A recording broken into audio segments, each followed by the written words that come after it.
Discussions in recent weeks following suicides by CNN's Anthony Bourdain and comedian Kate Spade. TVJ's Giovanni Dennis has this report. Too high, the number of Jamaicans experiencing depression.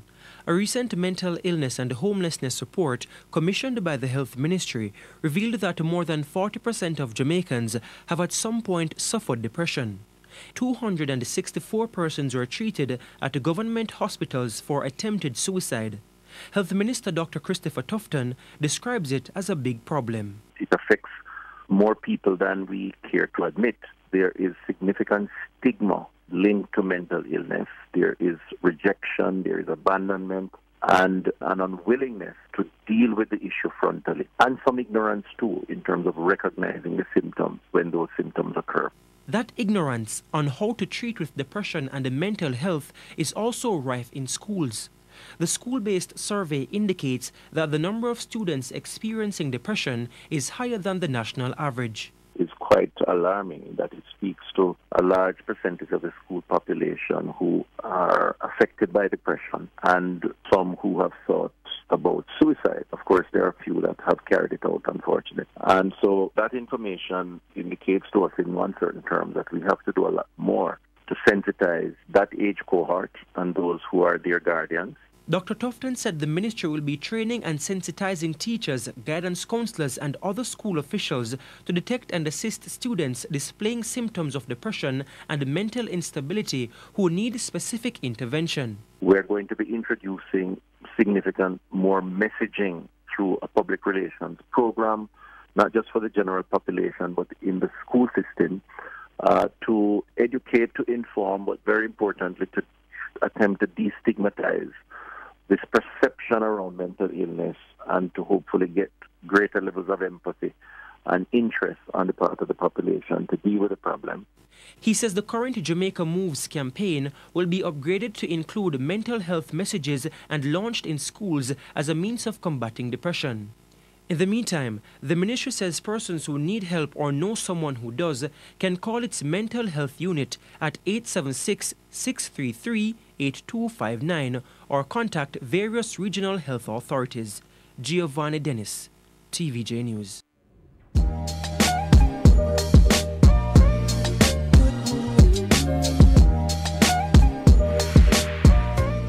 Hey, what is up everyone, and welcome to another Carib Fusion video. I guess this will be sort of a different video. Recently, Kaleido, he did an interview on Nightly Fix where he was speaking about his struggles with, with everything kind of just going wrong in his life, and he spoke about committing suicide or taking his life. And for the most part, online people have been very supportive. They've been saying, oh, just go and hold it, my brother, and things like that. And I wasn't initially going to make this video, but then it just plagued me to do it. So I think it's necessary. One of the things that people kept saying is, go and hold it, my brother, go and hold it. And I thought, what does that statement actually mean, to go and hold it? And obviously, these are well-wishers, and I'm not saying that they're not well-wishers, so please don't get it twisted. But what exactly is it he's supposed to go on hold? The fact that he's dying inside and feel like he needs to take his life, that life is just so difficult for him that the only way out for him is to take his own life, or the thought of taking his own life brings some relief to him. What exactly are we saying? And, that's one of the things that I think that us as a people don't fully understand it. We don't understand what depression is or what it looks like. When I watched that interview, the first thing that came to my mind was he displayed all the signs of someone who is crying out for help. And I really wish that people didn't just take it as a news article and actually saw it for what it is, that someone here is saying to you, things are going really bad in my life. And they're saying, they're attributing it, or him wanting to take his own life because his career is going bad. Believe me, that is just the trigger. The fact that he, was even able to say it, he's probably thought about it so many times. So my question to you who are listening to this, would you know what it looks like if someone in your family has depression or is depressed or is about to take their life? Because especially this time of year, statistics have shown that the biggest killer in men outside of Jamaica is suicide. yeah, the biggest killer of men is suicide outside of gun crime. So that's something to think about. What is going on within the male population that we don't know about, and especially Jamaican male? I mean, we expect our dancehall artists to be larger than life, but what if they're not coping with life? You know what I'm saying? And, you know, I think a lot of people get suicide mixed up. They think that when a person wants to take their life is because they're weak. The person contemplating suicide doesn't actually want to die. They want the pain to stop. And that's the difference. They don't want to die, but that's the only way that they can see a way out. Researchers estimate that almost 40% of Jamaicans suffer from personality disorders, a type of mental illness, and that depression and schizophrenia are the most common mental illnesses in Jamaica. Unfortunately, many Jamaicans think that mental illness could never affect them or someone they love.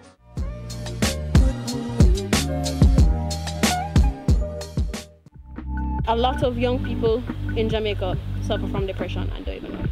Yeah, we can't take it seriously. We're taught that it's not something that happens to black people. That's something that happens to Americans or the upper class, you know, people who can afford therapy and them stuff there. There's a stigma. Oh, you mean you're crazy? Oh, you mean you're a mad person? Oh, you mean you need some medicine for that? Sometimes I have to laugh, like, I think that's probably the saving grace of Jamaican people, because we're still like funny. And a lot of the things, like, we have to laugh. We have to laugh, you know what I mean? Because like we have to laugh because it's depressing. It really is.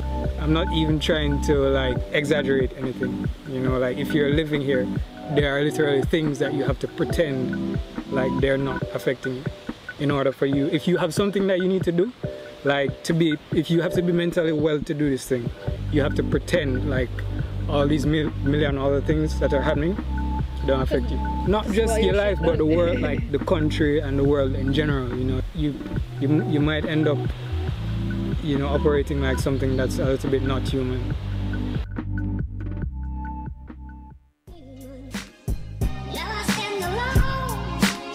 What qualifies me to speak? Well, actually, this is my bread and butter. This is what I do for work. This is what I do for study. This is what I volunteer in. I work with people who are at that point in their life.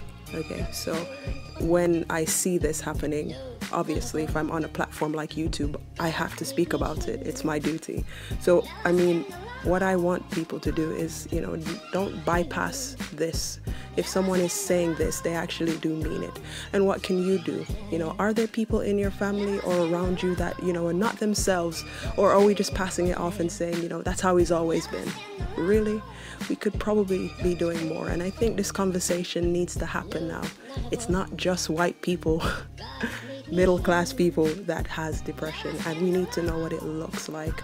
Okay, so that's kind of what I want this video to be about. Would you be able to recognize the signs if somebody in your family was, you know, are at that point in their life, they're at a crossroads, things are going really badly and that's all they can see, you know?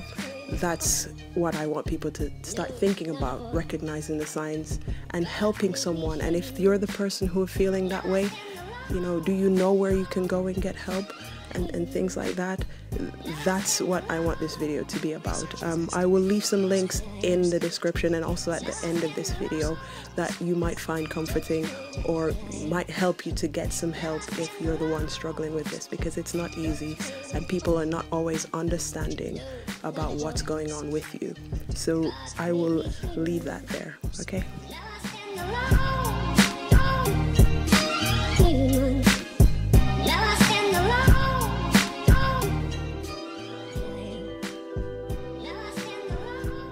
It's okay to struggle with mental health problems. It's not unique to you alone, you know. Everybody experiences struggles. Work stress, marital stress. I struggled with depression and anxiety. Our mind is the gateway to both our spirit and our body. And persons should be taking care of their mental state in the same way that you take care of your physical state. I also sought professional counseling, and one of the things that I learned from my counselors is that it's most important for you to take care of yourself first. Eating right, exercise, yoga, meditation, is to rest every day. Get some fresh air. Even if it's just a simple drive out, a simple walk out. If you're struggling with depression, You should reach out and seek a professional to help you go through these problems. You don't have to struggle alone. It's important to take care of your mental health Every day. Every day. every day. mental health matters.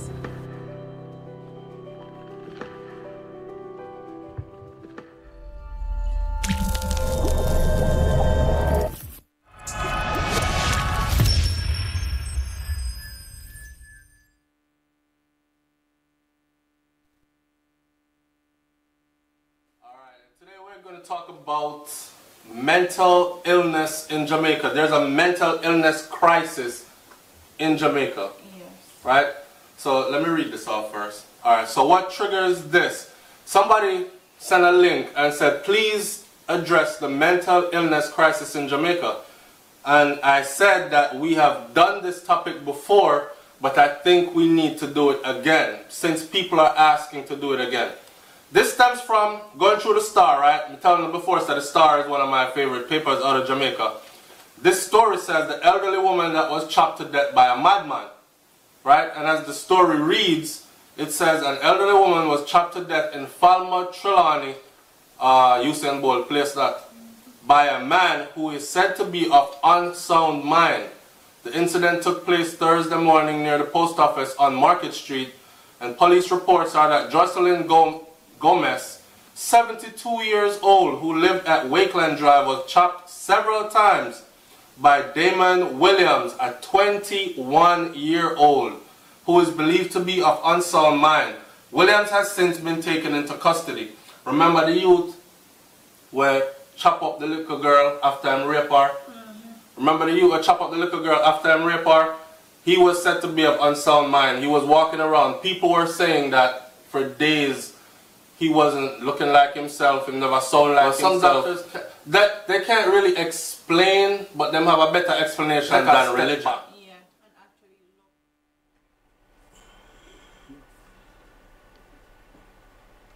Yes, welcome to Bless Radio. First I want to give big shout out to Raggedy for a fantastic show. You know him does it, the mix and blend. In fact, I'm supposed to coming from 6 and look over the time now. I have to listen to Raggedy who detained me. I got carried away, listen to him.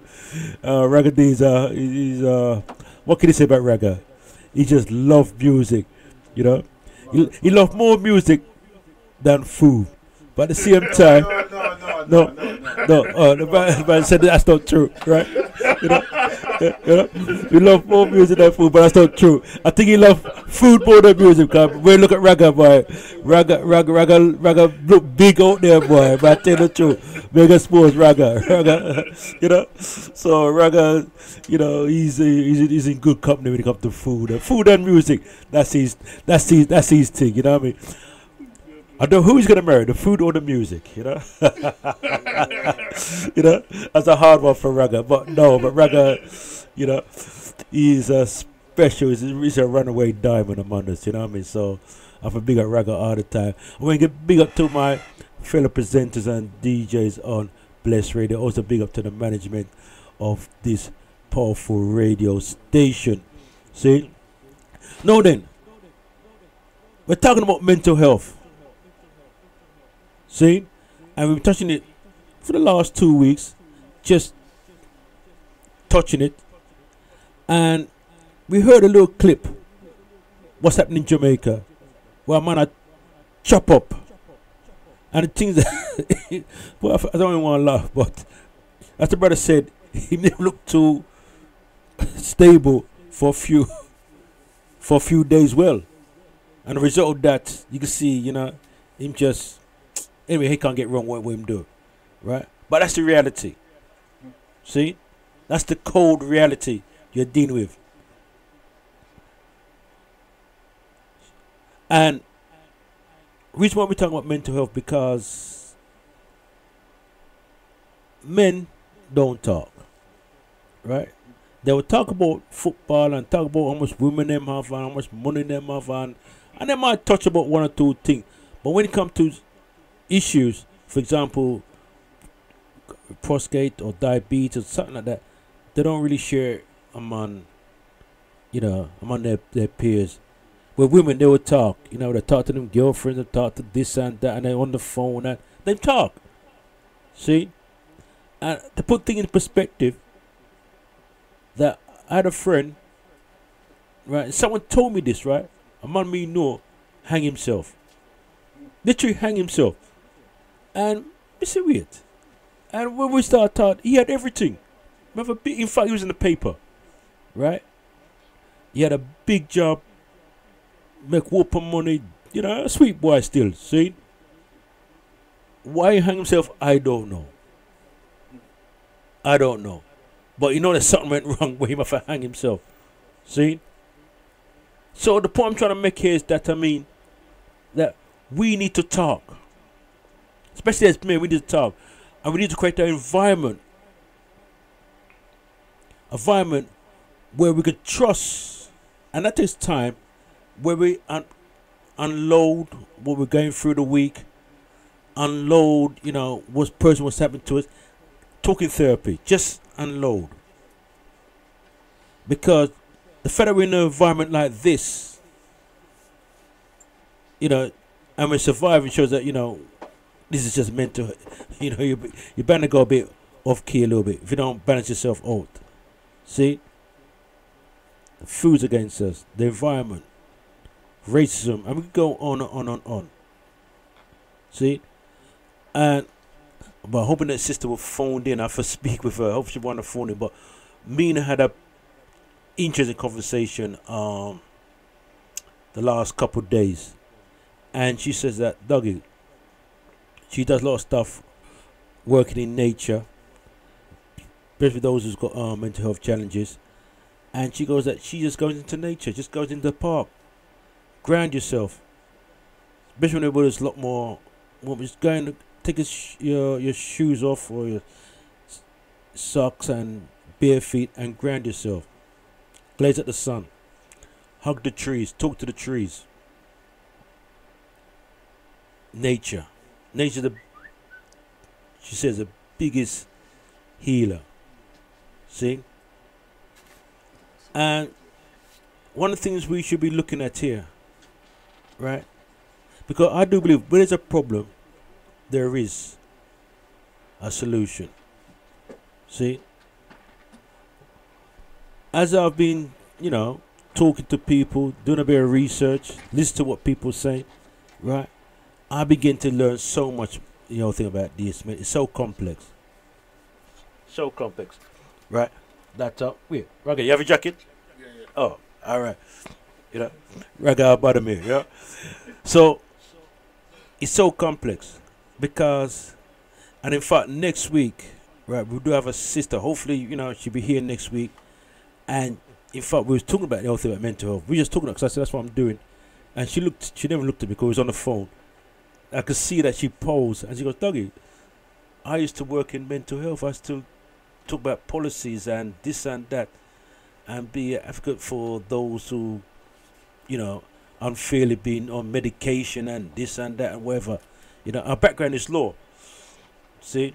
I rang up to ask if she wants to have a store with us and we just started talking. And I said to you need to be here.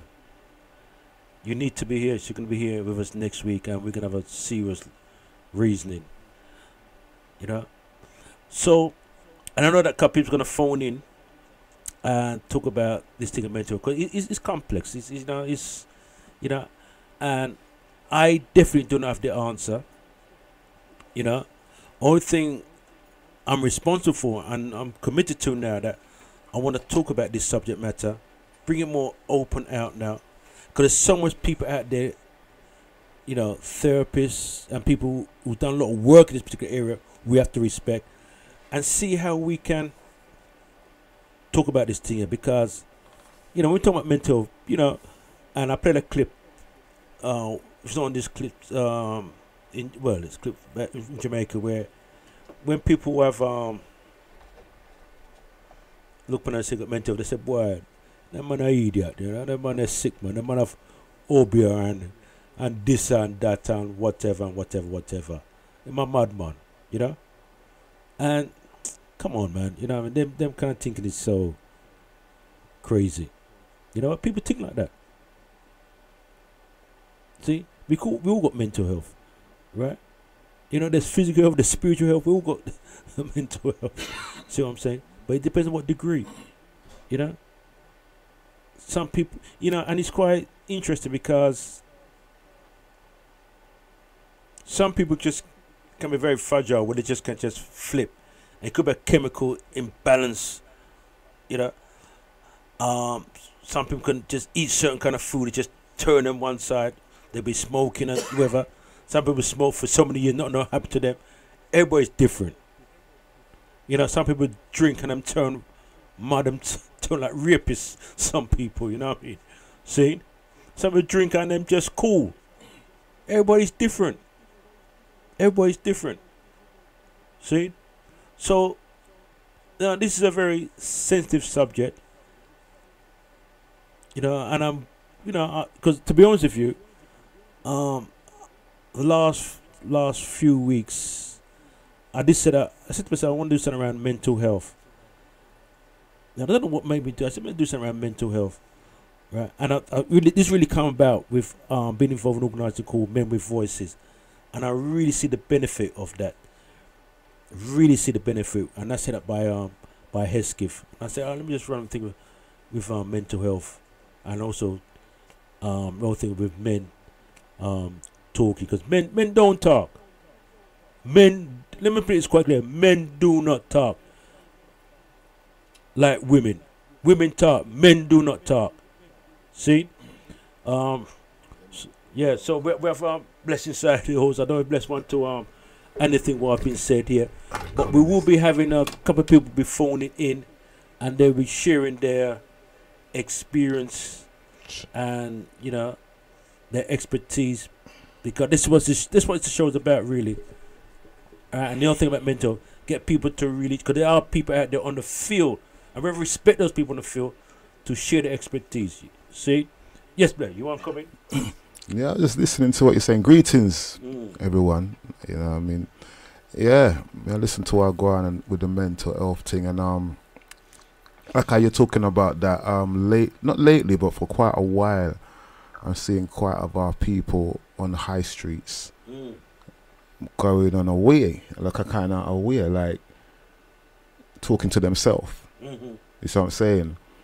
And I see it as a spiritual problem as well. So although we're dealing with mental health, we're talking about mental health, but is mental health also connected to spiritual health? Is it a spiritual thing, what's wrong with that person, or is it a mental thing? With a mental thing, some people can give them medication and give them counseling.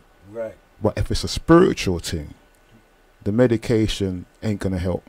Right. The counseling might help, but the medication's not gonna help. So when I'm looking at these young men on the street, and I've seen them talking to themselves all the time, some of them, the way they're walking, you know, so normal people don't walk like that. They walk with like the pavement is like they're giants, like one big long step and another long step, and then they turn around and start growling and continue walk. I see this on the street, you know what I mean? So I'm saying this mental health thing, we have to look at what we're doing with ourselves, because even the technology that we're using, the mobile phone, is that affecting us as well? Right. Yes. So when you're saying mental health, sometimes we are responsible for our own actions, and we are not taking care of this temple the way we should do. This temple is natural, it's with nature, it's one with nature. The stuff that we use in this material world is not natural. So when we're using these mobile phones, which is unnatural, we are now microwaving our brain, frying our brain, and then your memory starts to go. You might not be aware of it, and you might not say it's the phone, but it's the phone. You understand? So we have to look at what we are doing to ourselves. Slowly and surely we are destroying ourselves. Right. Yeah, I'm not saying the guys on the street are on the street because of the mental, because of the phones, but I mean there's other things that we are doing that will lead to that eventually. Contribute to all of that. Will contribute to that eventually. Yeah. And we know the dangers of the phone. The phone tells you when you buy the phone, in the packet in small print it says always keep 3 inches away from your body. Right. Yeah, it tells you there in the instructions that you must not make it rest against your body. But they sell it to you and you put it right next to your ears. Yes. See, now they got these other things where you got this hands-free what clips onto your ears, which is Bluetooth. Now that Bluetooth has to get the signal from the phone. Right? What kind of signal is it that's coming from that phone? So it's a Wi-Fi, most probably a Wi-Fi. Now that means you have now got a mini microwave on your ears.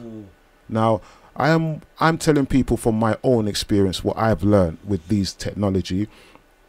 I used to have this clip-on phone thing on this hands-free thing what they hook over their ears. I had it since 2000. That's when I first had it. Not many people had it. That's nearly 20 years now, right? That's when I still got it today. The first one what came out was by Motorola. I had it. I still got it. I'm going to show it to you. 20 years ago I had it. I used to use it every day because no one had it.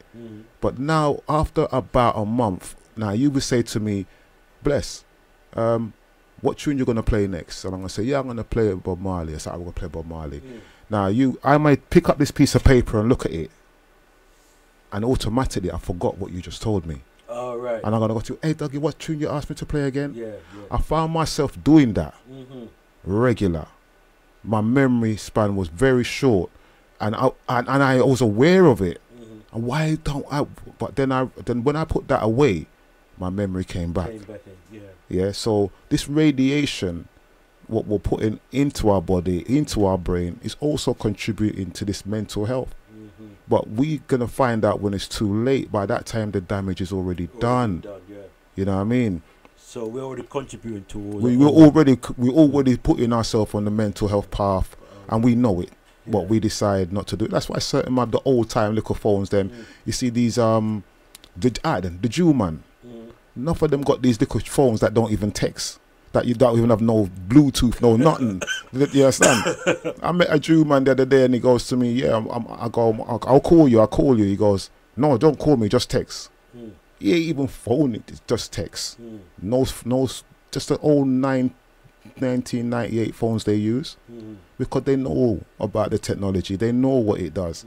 So they will have 2 phones. They will have one for their business, which is their touchscreen phone, and they will have a little phone, what is their personal phone, which is a normal phone, without no internet whatsoever. So they know. They know what's going on. They know what's going on. So I learned. Okay then. So so we're going to open the live link very shortly, because we do have our brothers going to phone. He must be eager to phone in right now. And as I said, that is a subject that we'll be talking over the next few weeks. We will bring a couple other people in, or at least if them coming, they'll be phoning in, and to touch on this subject matter here, And as the brothers just said, even we are contributing to our own mental health. Yeah. Even the food. We haven't even touched on the food yet. Even the food.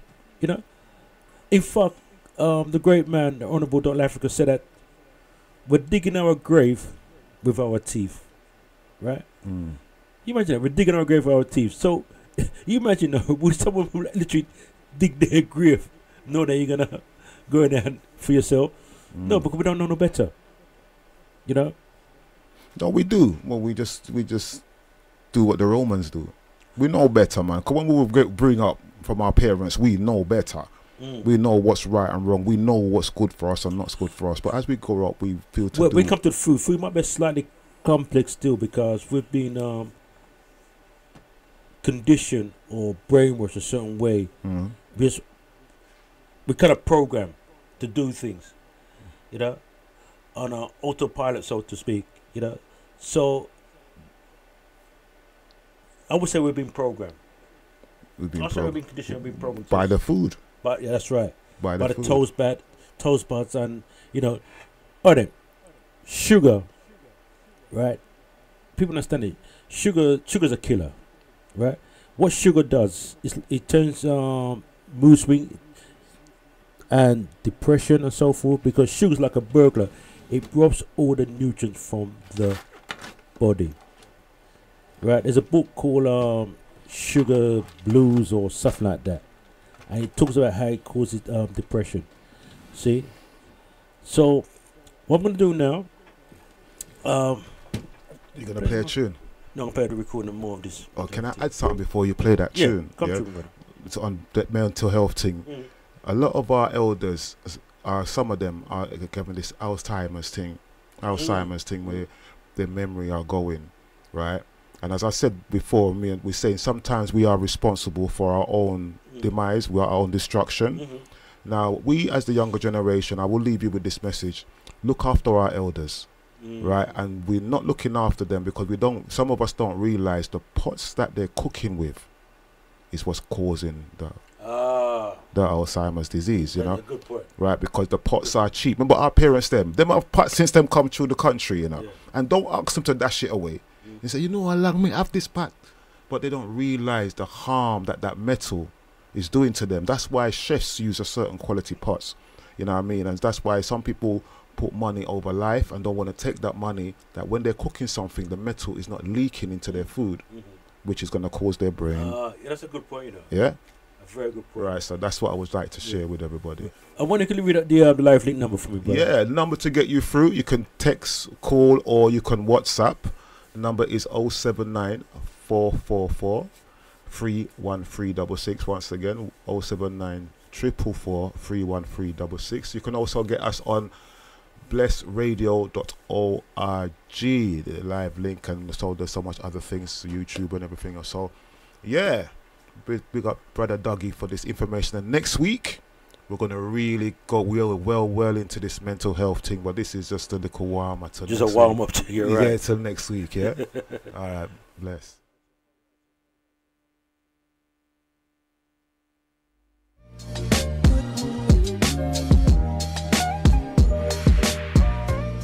Hey, what is up everyone, and welcome to another Carb Fusion video.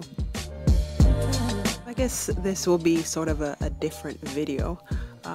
Recently, Kaleido, he did an interview on Nightly Fix where he was speaking about his struggles with, with everything kind of just going wrong in his life, and he spoke about committing suicide or taking his life. And for the most part, online people have been very supportive. They've been saying, oh, just go and hold it, my brother, and things like that. And I wasn't initially going to make this video, but then it just plagued me to do it. So I think it's necessary. One of the things that people kept saying is, go and hold it, my brother, go and hold it. And I thought, what does that statement actually mean, to go and hold it? And obviously, these are well-wishers, and I'm not saying that they're not well-wishers, so please don't get it twisted. But what exactly is it he's supposed to go and hold? The fact that he's dying inside and feel like he needs to take his life, that life is just so difficult for him that the only way out for him is to take his own life, or the thought of taking his own life brings some relief to him. What exactly are we saying? And, that's one of the things that I think that us as a people don't fully understand it. We don't understand what depression is or what it looks like. Hello? When I watched that interview, the first thing Greetings. Okay then, we have the great man. Is it Peter on the line, yeah? Yeah. Peter, first, I salute you, my brother. The kind of work you've been doing, and salute you again for joining us on Bless Radio and to share some information. But Peter, it'd be wise, just get a little background about yourself and your organization and the whole thing about mental health, because I've met you first time last week at 100 Black Men, a very well organized event. I really have to salute those people, 100 Black Men and the sisters as well, well organized. I like the idea that it's quite specific and ask people specific questions, and that the therapists and people like yourself contribute. It really was a organized event. I thank the 100 Black Men. Yeah, definitely. So, again, Peter, just give us a little background about yourself and your organization and the whole thing about mental health. Yeah. And also we do have Bless also inside the hole, so he probably ask some questions as well. Yeah. Okay. Yeah, no problem. Wicked. So, give us some background about yourself, man. So, I'm an identical twin. 45 years old, father, grandfather. I've experienced mental health myself, severe. Was able to understand what was happening to me and then find a solution of how I could stop. I did have a history of using cannabis and alcohol, which impacted on my mental health. But the reason why I used cannabis and alcohol in the first place was my experience of being young and black in England, and the discrimination that I've come across, and so on that level caused me to have the challenges and difficulties that I faced. So I experienced mental health. I was diagnosed with schizophrenia, and then later on changed to bipolar affective disorder. So quite serious mental health issue. I was given medication over a long period, which I struggled to actually accept and take because I just felt that it wasn't helping me. So I had to come and find a way to deal with that. So that's what led me to stop smoking, stop drinking, and try to come to terms with what was happening to me. Because the experiences I experienced, like psychosis and everything, and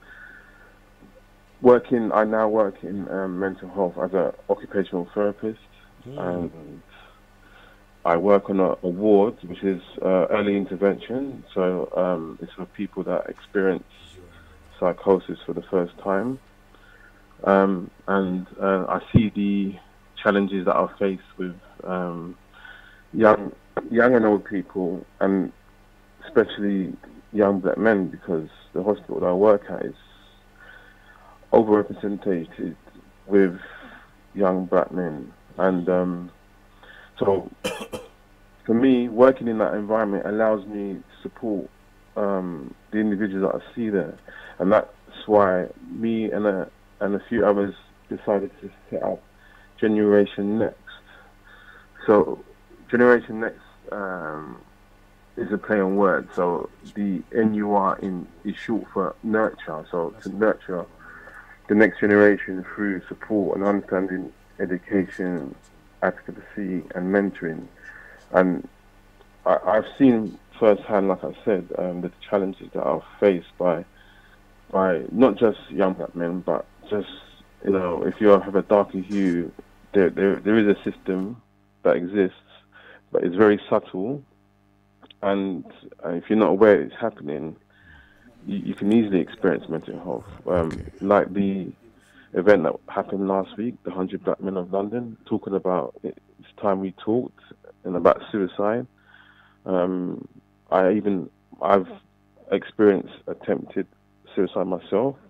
This is going back some time, and fortunate for me, I wasn't successful, but I can understand why people do it, and it's not even about weakness. I know you were talking earlier in the show about what was happening in Jamaica, but it's happening all over the world. All over the world, that's right, The struggle that people are facing, and it's to do with a disconnect with self and experiencing that you're experiencing and not knowing exactly what's happening.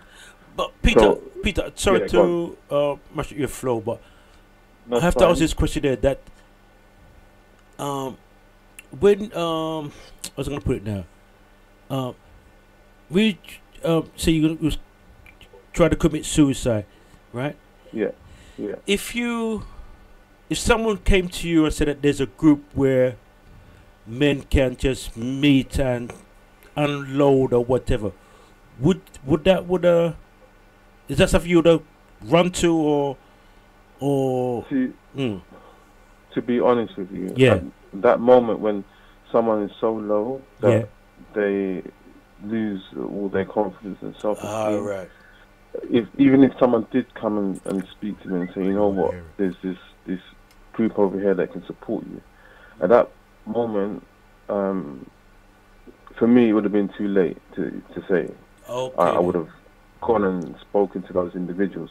I'm not saying that people shouldn't talk, because that is what's necessary. Right. When you see someone, if you're seeing someone not being themselves, or they've changed in how they're carrying themselves, where they might be withdrawn, not wanting to talk to people, or they could be being extrovert by talking too much, or going out and changing how they normally are, then it's a time to, as a friend, that you talk to that person and say, hey, what's happening, what's going on?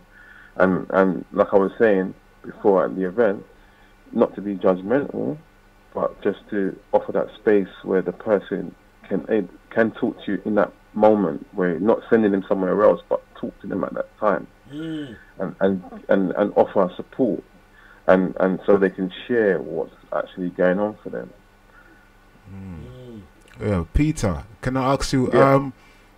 I've known a lot about the mental health scene for a little while and things, so I can actually understand exactly what you're talking about. But what it is I'm going to ask you what triggered it off, because there's different things that trigger off mental health. It's not all about, it's also depression, but there's other things. But in your case, what triggered it off in the first place? Because sometimes it's a roller coaster. It starts off with one thing, you overcome that, then something else, and you overcome that, and so forth. But then what triggered it off? What kind of things triggered it off in the beginning? I'll tell you what it was. So I'll give you a little backdrop to how things were. So going back, when I was 18, I became a father at that point.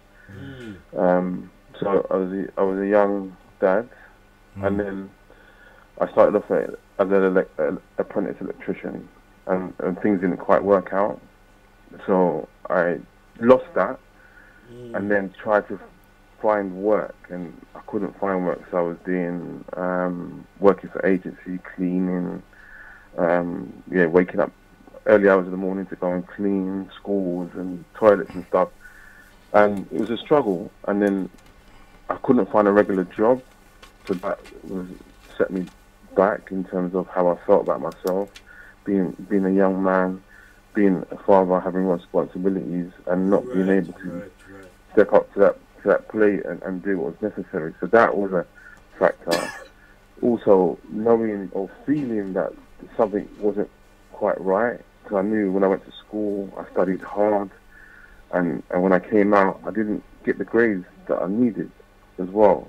And you know, there's lots of little things where I look back, even when I was at that age, 18, 19, thinking, how come that black people have been in this country for so long, and we haven't really done much. That's what I can see, and I see other people coming and doing so much more, and they just turn up. I'm thinking, what's going on? So I had to dive in and look into it, what's happening. So I've done a lot of reading different, John Henry Clark, Dr. Ben Yakinen, lots of different scholars from all over. Robin Walker with When We Ruled, different books to have an understanding. Okay, then in the past we were successful, but somewhere along the line we lost our understanding of who we were and who we are. And I know that definitely slavery is a factor in terms of just losing the knowledge or understanding of who we were. And then, so we're always taken back to that as like through school. That's what they talk about is slavery, and then you have that kind of conditioning. As I don't think it's Brother Duggie talking about the conditioning, and one person was speaking about it, but it is true, where the media, in terms of TV, movies, music, everything, the written things that you see in schools, colleges, universities. It doesn't portray the exact truth of what has happened. And so for black people, they're going along in life not truly understanding, who they are, what's their purpose, what have we done, what have we achieved. We have Black History Month, but it doesn't fully show, because to me, there's only history. It's not a colour thing in terms of black or white. It's just history. And lot of things that we've done in the past has been erased or moved, and so the identity of the young men and women today, and even our parents, our parents have an understanding. Okay, we were taught a certain way to live, regardless if it was religion as a way of coping mechanism. But this is my own opinion, is that it's helped us to a certain point, but it's not getting us to where we need to get to. Okay. Because the detachment, as I said earlier, the detachment of self is gone. So we instead of looking inside ourselves for the answers, we're looking outside, and we're wasting a lot of energy and focus on something outside when we should be looking within. Yeah. And that's where we need to build on, within ourselves, that understanding that we come from greatness, so we should be great. That responsibility of I should behaving and acting a certain way, but we've lost that. I'm not saying that. I think it'd be wrong to expect to criticize individuals who are not living the way that they should. It's because there is, like I said, a system in place that causes or forces people to go a certain road, and unless you're aware of what's happening, then it's very difficult to change it. And that's why we have a great deal of mental illness within the black communities, because of the social capital or social economics, where if you don't have a good job, you don't feel respected, you're in a position of life where you can't even make ends meet, then you're always on that kind of position where you're fighting and struggling just to survive. And when you're in survival mode, you can't grow. And that's where a lot of our people are today. But then that's the facts. But there is a way forward by working and developing in terms of the understanding and educating people. But in terms of mental illness, it's seen as a pathology. Now, pathology is where there's something wrong with the body.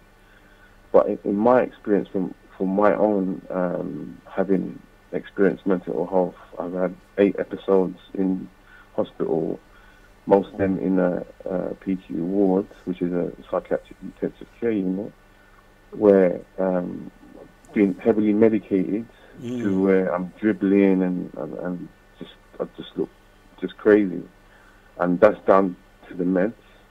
And for me, we need to rethink what mental illness is, because for me, if someone experiences mental ill health, it's for a reason, and in terms of whatever they're experiencing in their life at that present time. Now, as I work in health, mental health, it's deemed as a thing that we need to fix. But from my understanding is, if someone is experiencing mental ill health, it's something. It's a process that should be allowed with support and guidance to play out. But we try to prevent it and stop it because the person might be a danger to themselves or others. I understand, but the way we talk about it and refer to it as though once you have experience of a psychotic episode or a series of depression, then you're classed as someone who's ill. And then that person is being put into a box or a label placed on them, and then they live their life according to what they've been told. When if it's viewed differently, as in you're going through an experience right now, and with support and understanding to work through what you're experiencing, you can come out the other side and live a normal life. Because I work in the place where I was actually a patient in, and I see the doctors that used to treat me and the nurses, and I don't have any malice or any hard feelings in terms of my experience, But I'm sure that when they see me, they think, well, how did this person who we diagnosed with this condition go to university and qualify as an occupational therapist, and now he's working in the same place that we used to see him as a patient. But, so yeah, but go on. Peter, let me just jump in here because I'm listening to you, my brother. And Peter, have you written a book on your experience, or have you put something down on audio? Or yeah, I've got. No, say that again. Have I written? Have you written a book about your experience, or written something? No, I'm in the process. Oh, you're in the process of doing that? No, definitely. Of writing. Definitely. But that's why, because I've got a son who's 27 years old, and he has 2 children. Right. I've got 2 beautiful granddaughters. But I've explained to him the experience that I've had. So he's never had, because they say it's genetics, and if one of your parents have mental illness, then your children will be predisposed to it. But my son hasn't had any experience of mental health, but he has experienced life trauma in terms of his experience, his friends dying. Okay. Yeah, he's had loss in his life in terms of relationships and different things where he's been disappointed, and so he's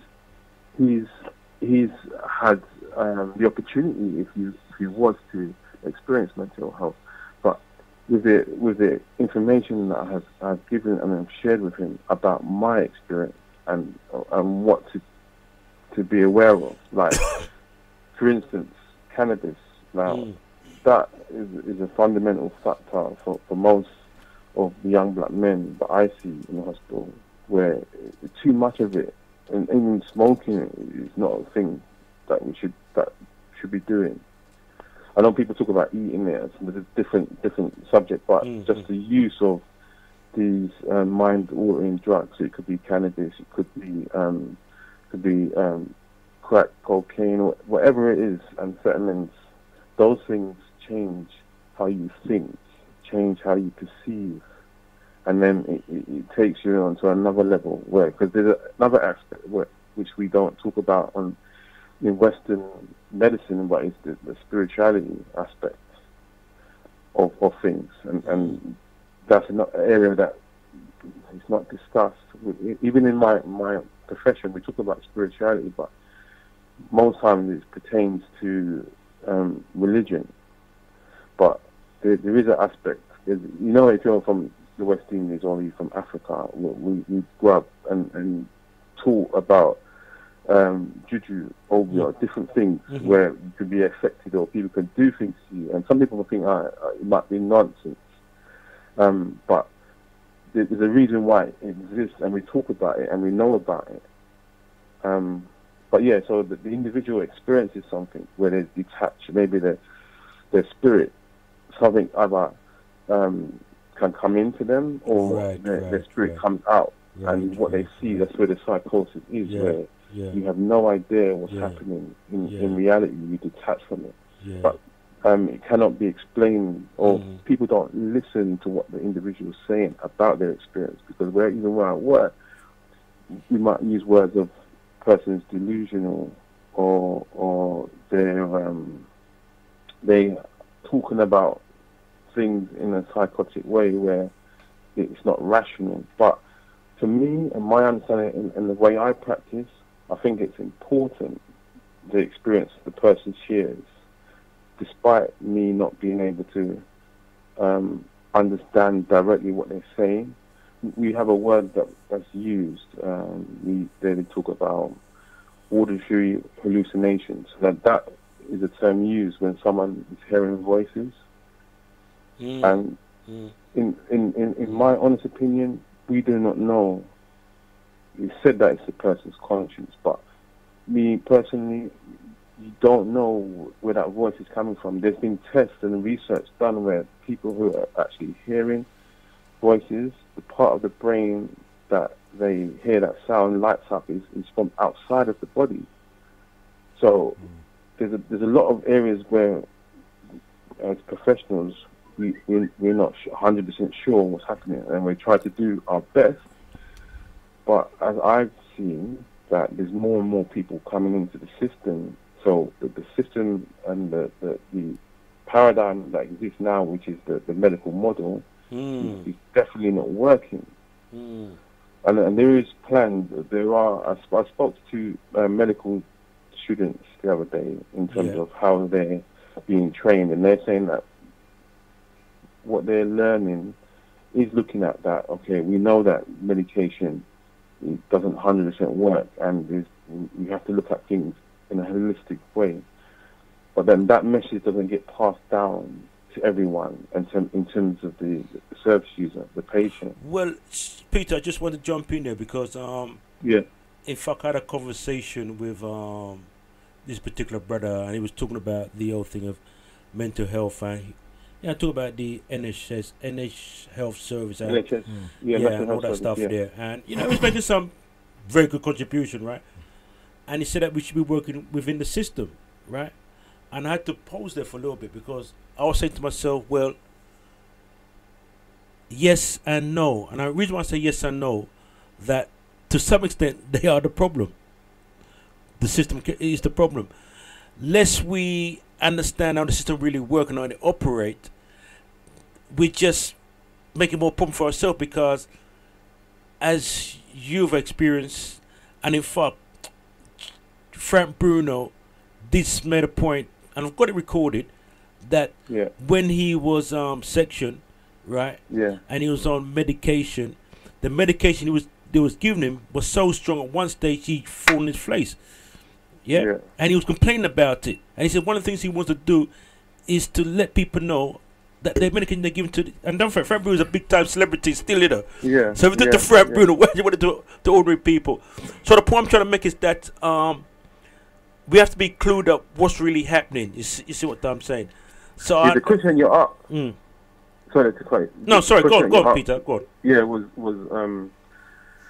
someone was talking about have to do it. So I work within the mental health system, and there are certain policies and procedures on how you have to work.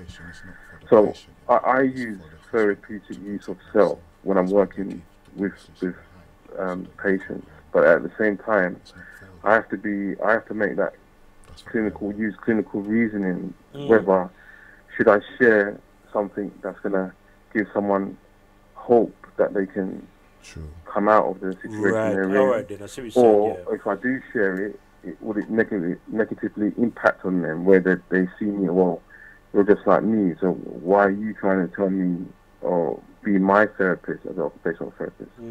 So there's a balance there, but then within that there is the process of a certain culture. So like I was saying to you earlier, as it stands, I don't think science is caught up to where a lot of professionals understand about mental health, right, and how it is and how we should be focused on it.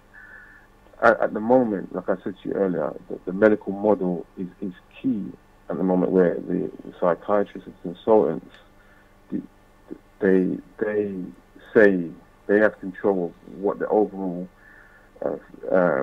treatment that happens to a patient. So I could say my bit as an occupational therapist, if I'm in a ward round and the patient's there and all the different professionals are there and everyone's putting in their input in terms of how that person's experience is and what treatment that they're receiving. Now, at the end of the day, after the psychiatrist, man or woman, has heard all the information, it's down to them what they decide is going to happen, because they have the most responsibility. So if something goes wrong, it's going to come on them. So there's a thing that we use, there's a term called least restrictive practice, where we're meant to work in a way that least restricts the patient or the client, depending where they are, if they're in hospital or if they're in the community. But so they're able to grow and develop. But sometimes, due to the risks, so then someone might experience where you're talking about the person in Jamaica or on the radio news thing that happened earlier, where the young person you know, attacked an old elderly lady and killed her because he was unwell. Yeah. Now, there's many cases where someone is unwell, but not into the numbers that we see reported in the media. Right, it's right, like 1 or 2 or 3%, if anything. Mm-hmm. That more people in society who's nothing wrong with them are doing more, you know, assaults and attacks or crimes than people with mental health. Mm-hmm, so dispel that myth. Okay, then I see your point. People with mental health are not to be they're the ones that normally the victim, not the perpetrator. But as people have their view that someone's mentally ill, got mental ill health, then they're going to be the ones that's causing the problem. Right. I see the point. But it's not necessarily the case. Okay. And so the I have like information, documentation as research that there's more people who experience mental health in developed countries, you know, like Europe, the Americas, you know, than in quote unquote third world countries where they're seen as poorer. There's less people that experience mental health, and then we have to ask ourselves, why is that then? If we're living in a developed country, talking about today, it's the environment. Why is it that mental health is so prevalent here? But Peter, sorry Peter, let me just jump in there, right? I'm just conscious of time as well, because I know there's a few people on the phone as well, but I'm just getting myself carried away with hearing you, Peter. But let me ask a question, Peter, and I wonder if you can help me here. In Africa, or you know, let's look at something like Ghana or Nigeria. Is there a high number of people got mental health? I mean, what's the ratio? I mean, no. So I don't have the exact figures, but I know how people are treated in those places that you just mentioned is a lot different. So there are hospitals that they have, and they have the old generation, the old like atypical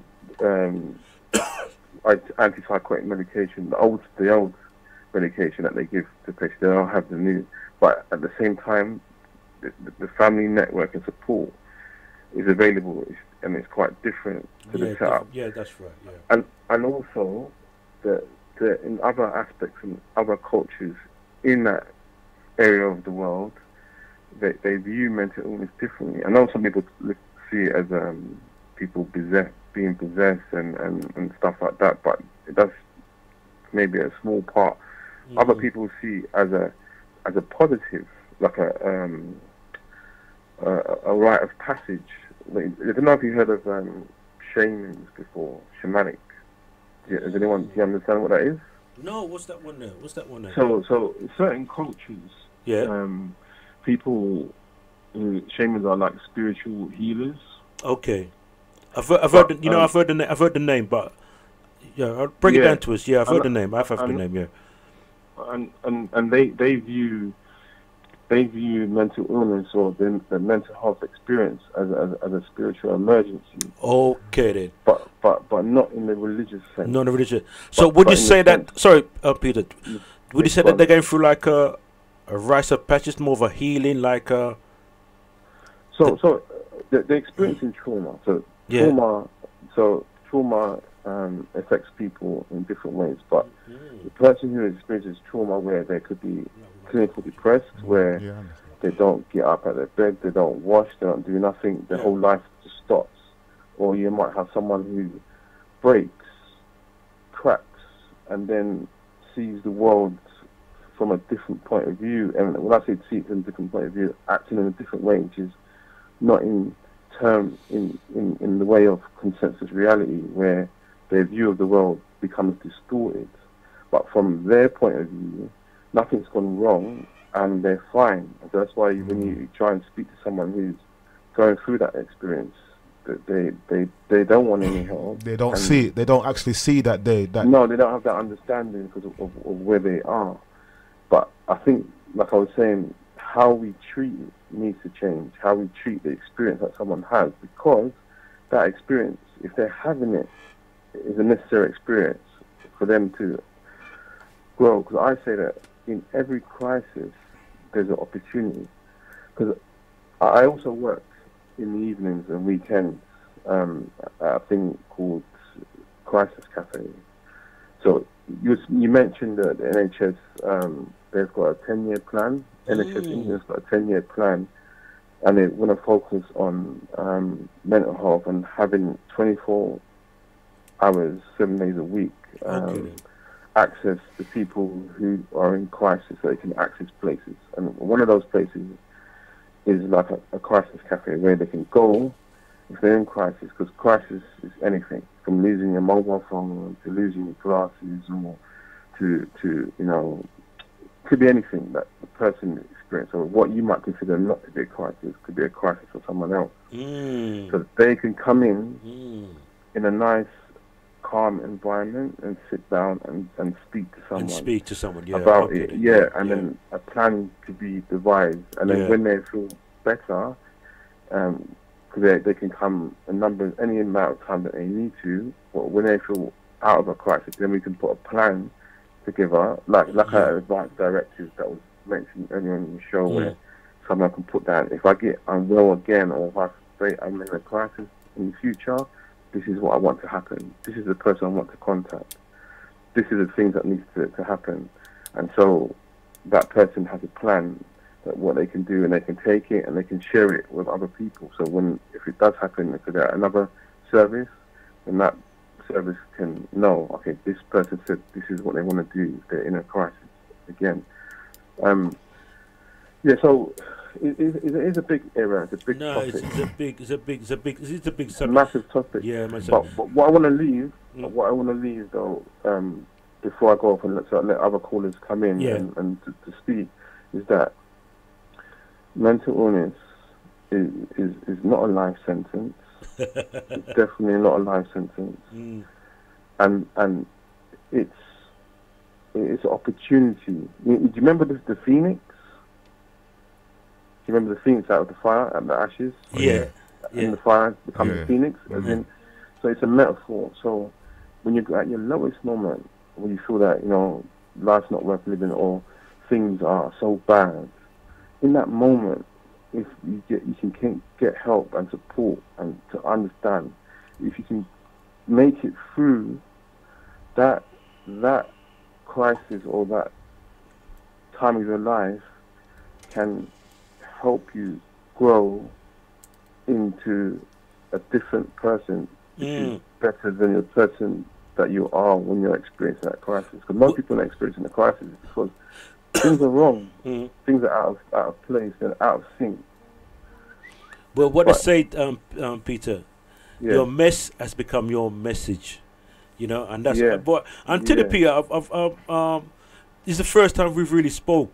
Well, you've rang me today, but I really appreciate it because we had a very brief chat the other day, you know. But hearing your story and hearing you come across very articulate, and you're in the system, you know. It's not saying you hear about certain things and you hear this and that.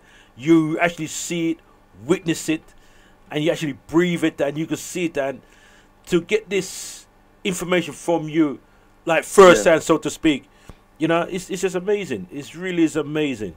Really do appreciate it. And Peter, we don't this because, you know, if we can follow a little bit later on, if we don't get chance, definitely next week, because we don't done with you yet, man. You know what I mean? And before I go quickly, just a quick thing is, the legacy is important. At the moment, black children inherit us, and we need to change that. We have to leave something for them. It's important. We have a role to make sure the platform's there. They don't have to start where we started from and build up, so that they don't have to do the things we've done and experience the things that we experienced. So if we make that sacrifice right now and help and support the young people of today, and everyone who needs the support should get it, and not to turn up our mouth and push up our mouth and say, "Oh, this person, look at that person, they're mad and crazy." You know, we shouldn't be doing that. There's a reason for everything. Nothing happens without a reason. There's a reason for everything. But thank you for allowing me to. No, don't go. One more question, because you're up on the stage, man. You're up on the stage, right? This is an important question. This question goes out to those who don't understand what to do. Okay. Because I can understand exactly what you're saying, but when you're in, when somebody's in that place that you was in, sometimes the people outside don't know what to do. And they panic, and in that panic they might make the wrong decision. You understand what I'm saying?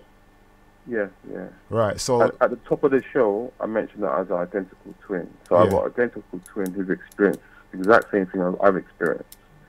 Now there were times where spiritual then. he was unwell and I was well, and then being around him made me unwell. So I can understand the difficulty that loved ones face when they're dealing with someone who's experienced. Right. So my question to you is then, in that situation there, what was you crying out for at that time that they couldn't understand? Because sometimes when you're going through that thing, you can't actually say what you want to say.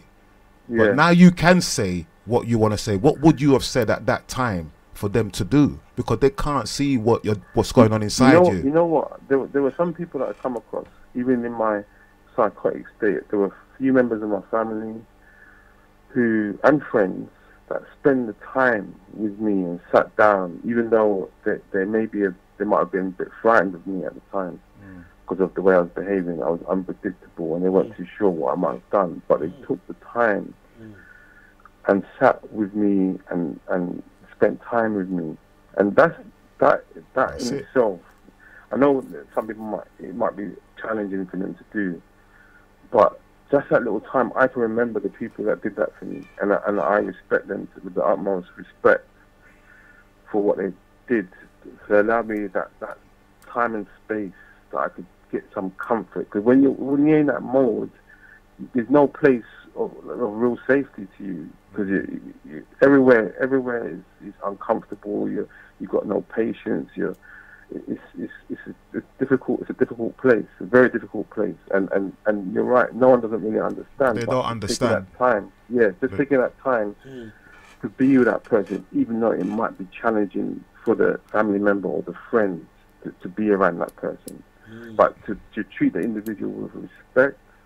And even though they might be saying things that upset him, don't hold it against them because they're going through a process. So don't hold grudges with someone who's experiencing mental health, and they're saying. But some people hold things in, and when they're unwell, they say it out. And when people say it, they think that they're talking nonsense, they're crazy. But they're saying the truth.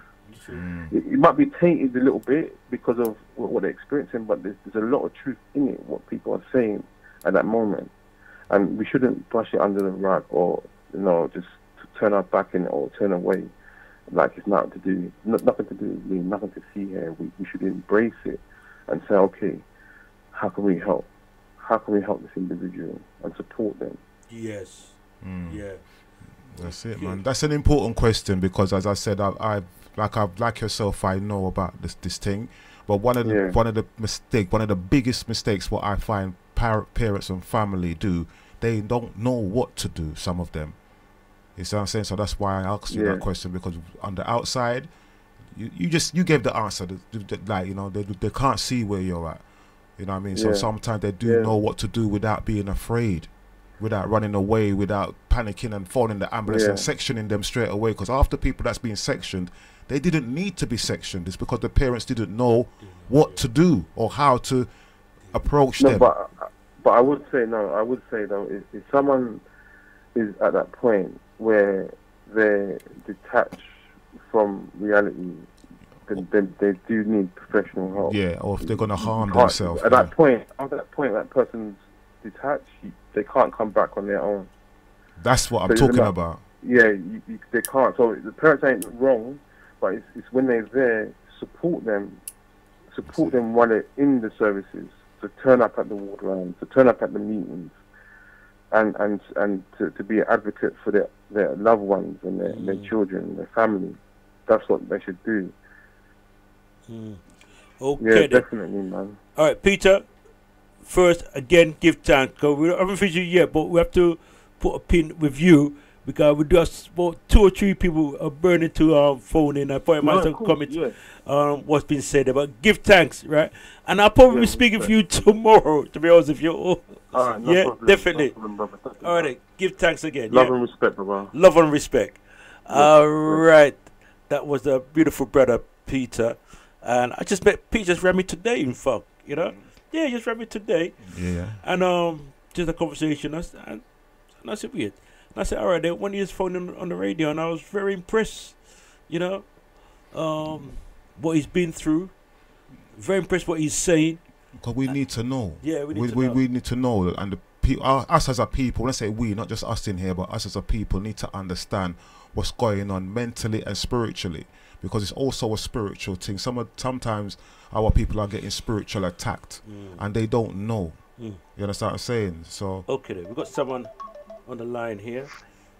Greetings. Oh. Yes, greetings. Oh, this Dr. Kensue. This is sorry, Kensue, yes. Kensue, how you been, man? You alright though? Yes, I'm good, Yourself? Alright then. Kensue, you might have to talk a little bit louder because we just might have to raise your voice just a little bit still, yeah? Alright, I'll try. All right. I'm a bit tired. You're a bit tired. Well, I know he's a man, you work hard. You're up early in the morning time. Well, Kensue, as you know, we're talking about this mental health. As you know, we got an event on the 23rd of March. I know you're one of the speakers there. Yes. And we just had a brother just talking about mental health and giving his personal experience, his personal journey, and really getting some more insight.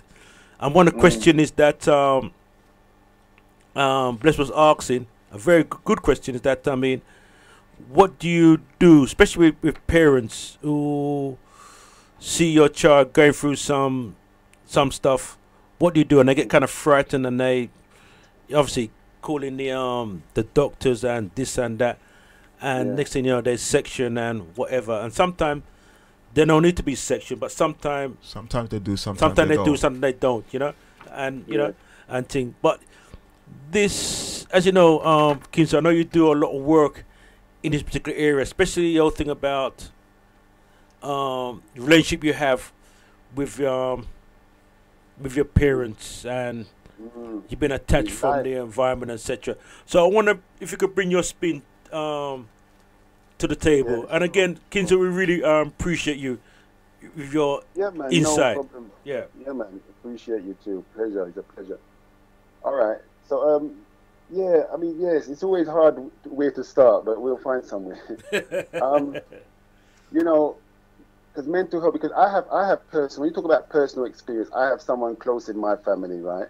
And I mentioned them in my book. And let me start like this now.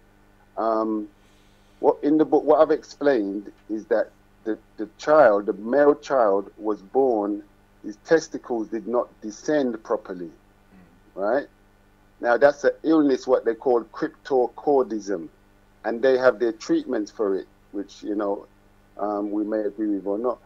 But the point is, further study gets you to understand that that connects to the pineal gland, and if there's a problem there, the individual will have a weakness in the brain, and any little pressure, well, I don't want to say any little, but a particular type of pressure or everyday strains or lack of opportunities or all of the different oppression or suppression that we experience, that could trigger a breakdown in that individual.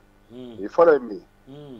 Now, this is what happened to I'm very close to me, and it's in the book, I've explained it. So, you know, this is something that I'm very, very in touch with, right? And what that leads back to is the mother diet, nutritional level, the acidity, the mother on an acidic diet can lead to that, the child's testicles not descending properly. Okay. You see, so you see, it connects back. So, you know, just to say that, but I want to answer your question. Yeah, because really the point is, and I think this alludes to it as well, is that the thing that we're missing, what we're missing, let me say it that way, because I haven't got the whole solution. Yeah, I don't know who has, but I will say what we're missing, yeah, is the confrontation of the root cause. So we're not confronting. So if a mother now sees her child go, if she could understand, I'm not blaming any mothers, I'm not blaming anybody or pointing any fingers, yeah, because if we had the understanding, and this is what we have the opportunity to get this understanding now. If we had the understanding that what the child is going through is a continuation of something moving through me as a parent, right? So now if I look at myself, to be honest with you, let me listen. Children are born to teach us about our pain. Let me tell you that. There's a book called Conscious Parent. There's a psychiatrist. Yeah, she's coming from a very spiritual background, and she's written a whole lot on this point here. And I have my experience again, which I'm writing about. You know, my own experience with my child. So this takes it right to the point, because what I've had to do is basically humble myself and apologize to my child and change my complete methods of parenting towards that child to nurture, to rekindle back trust and love and a bonding. You see what I'm saying? I had to humble myself, and he helped me to basically look at my unresolved pain. You see what I'm saying? So from that now, the two of us can heal. The two of us. You see it? And that's what nature, that's a natural, deep spiritual science. That's the cycle of life. And Dr. Laila Africa always spoke about the unbroken circle. Yeah? And that's from the child to the mother, to the father, to the mother. So it's a circle. So, you know, this is what it's about. The children got as much to teach us and guide us and resurrect us from we're looking at ourselves, as much as we think we're about to teach them. As soon as them come, oh, we got to teach them. What never happened right for us in our life, we want to teach them. But let me jump in there. So, how would I process? How would it? So, for example, is there a case where you will apologize, forgive, or just give me a I'll give you a scenario, like I was giving you a scenario there, is that you gotta understand, we gotta all understand the word human. I think I mentioned it here before. Human, as a human being, you're gonna have flaws. You're gonna have holes. You're gonna have, you understand, he's not perfect. A true human is imperfect. You see? But we have to get to grips with that, because we're trying to be too pure and clean and nice. So that's got another history to it as well. You see what I'm saying? Yeah. But the point is, once we understand that we got flaws now, we can be open, because to be truly spiritual is about being open. So this is what we're talking about, being open and transparent. That's true relationships. True relationships are open and transparent, and you're connecting from inner, whether that's husband and wife or child and parent, brother, sister. You understand? You're connecting from internally. So you got to be open, and then there's truth flows through you, the divine, the force. That's where it is. Right. You got to be open, and everybody gonna feel better. Everybody gonna feel, understand. Everybody's gonna understand, because some of the children going through stuff they don't know. They don't understand why they're going through it. You understand? They don't understand what's being moved, passing on through the genes, through the generations, I should say. Not the genes, the generations. More so. Okay. You know? Okay. You get, I'm answering the point. Yeah, no, you're answering the point. And you see, and the reason why I'm digging, because I never nobody really brought that down to me, what you just said there. And it makes so much sense. And basically what you're saying, that, let go the ego, let go this and that, right? And just be truthful to yourself. Yeah, be man. truthful.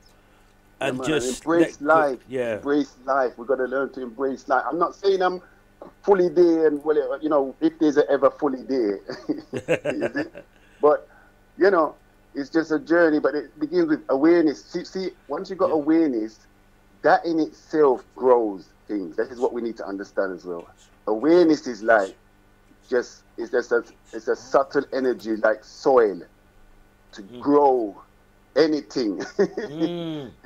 Because listen, because the wise man says, whether you plant poison or you plant a herbal fruit, two of them are gonna grow up from the good soil. You see, so it's not. Yeah. So there's all those things to look at as well. You see what I'm saying? But when you look at that, it's everything. The point it comes back to, Duggie, is that not to go on. Is back to that humble and openness and realize who we are. Listen, a man give up. If you look at the universe, and the galaxies and everything, and this Earth is like a microscope, a microbe. Yeah, this Earth, the scheme of things, and then we on there. What are we? We're like a dust. Yeah. Each one of us is a speck of dust. So those kind of understanding help you to know who you really are. Yeah, and then you put things back in place. I just want to jump in there, Kensue, because I had a conversation with a sister. It's just amazing how you just meet people, and she does a lot of work around, again, mental health, and with sometimes every time I meet people, it's always they're doing some work with mental health. It's just how the energy is now, right? But her thing now is that she works with nature, right? And I was telling them about the conversation me and you had on the radio, that we should go in the park and grounding ourselves, hug the trees, and because as you said, nature is life, and her thing again is with nature, bringing probably our clients them into the park, hugging the trees, talking with nature and all that stuff. And he said that the progress, the results she's getting from that is just amazing. See, with nature. Get up early in the morning time, eating healthy, especially, just on the road still.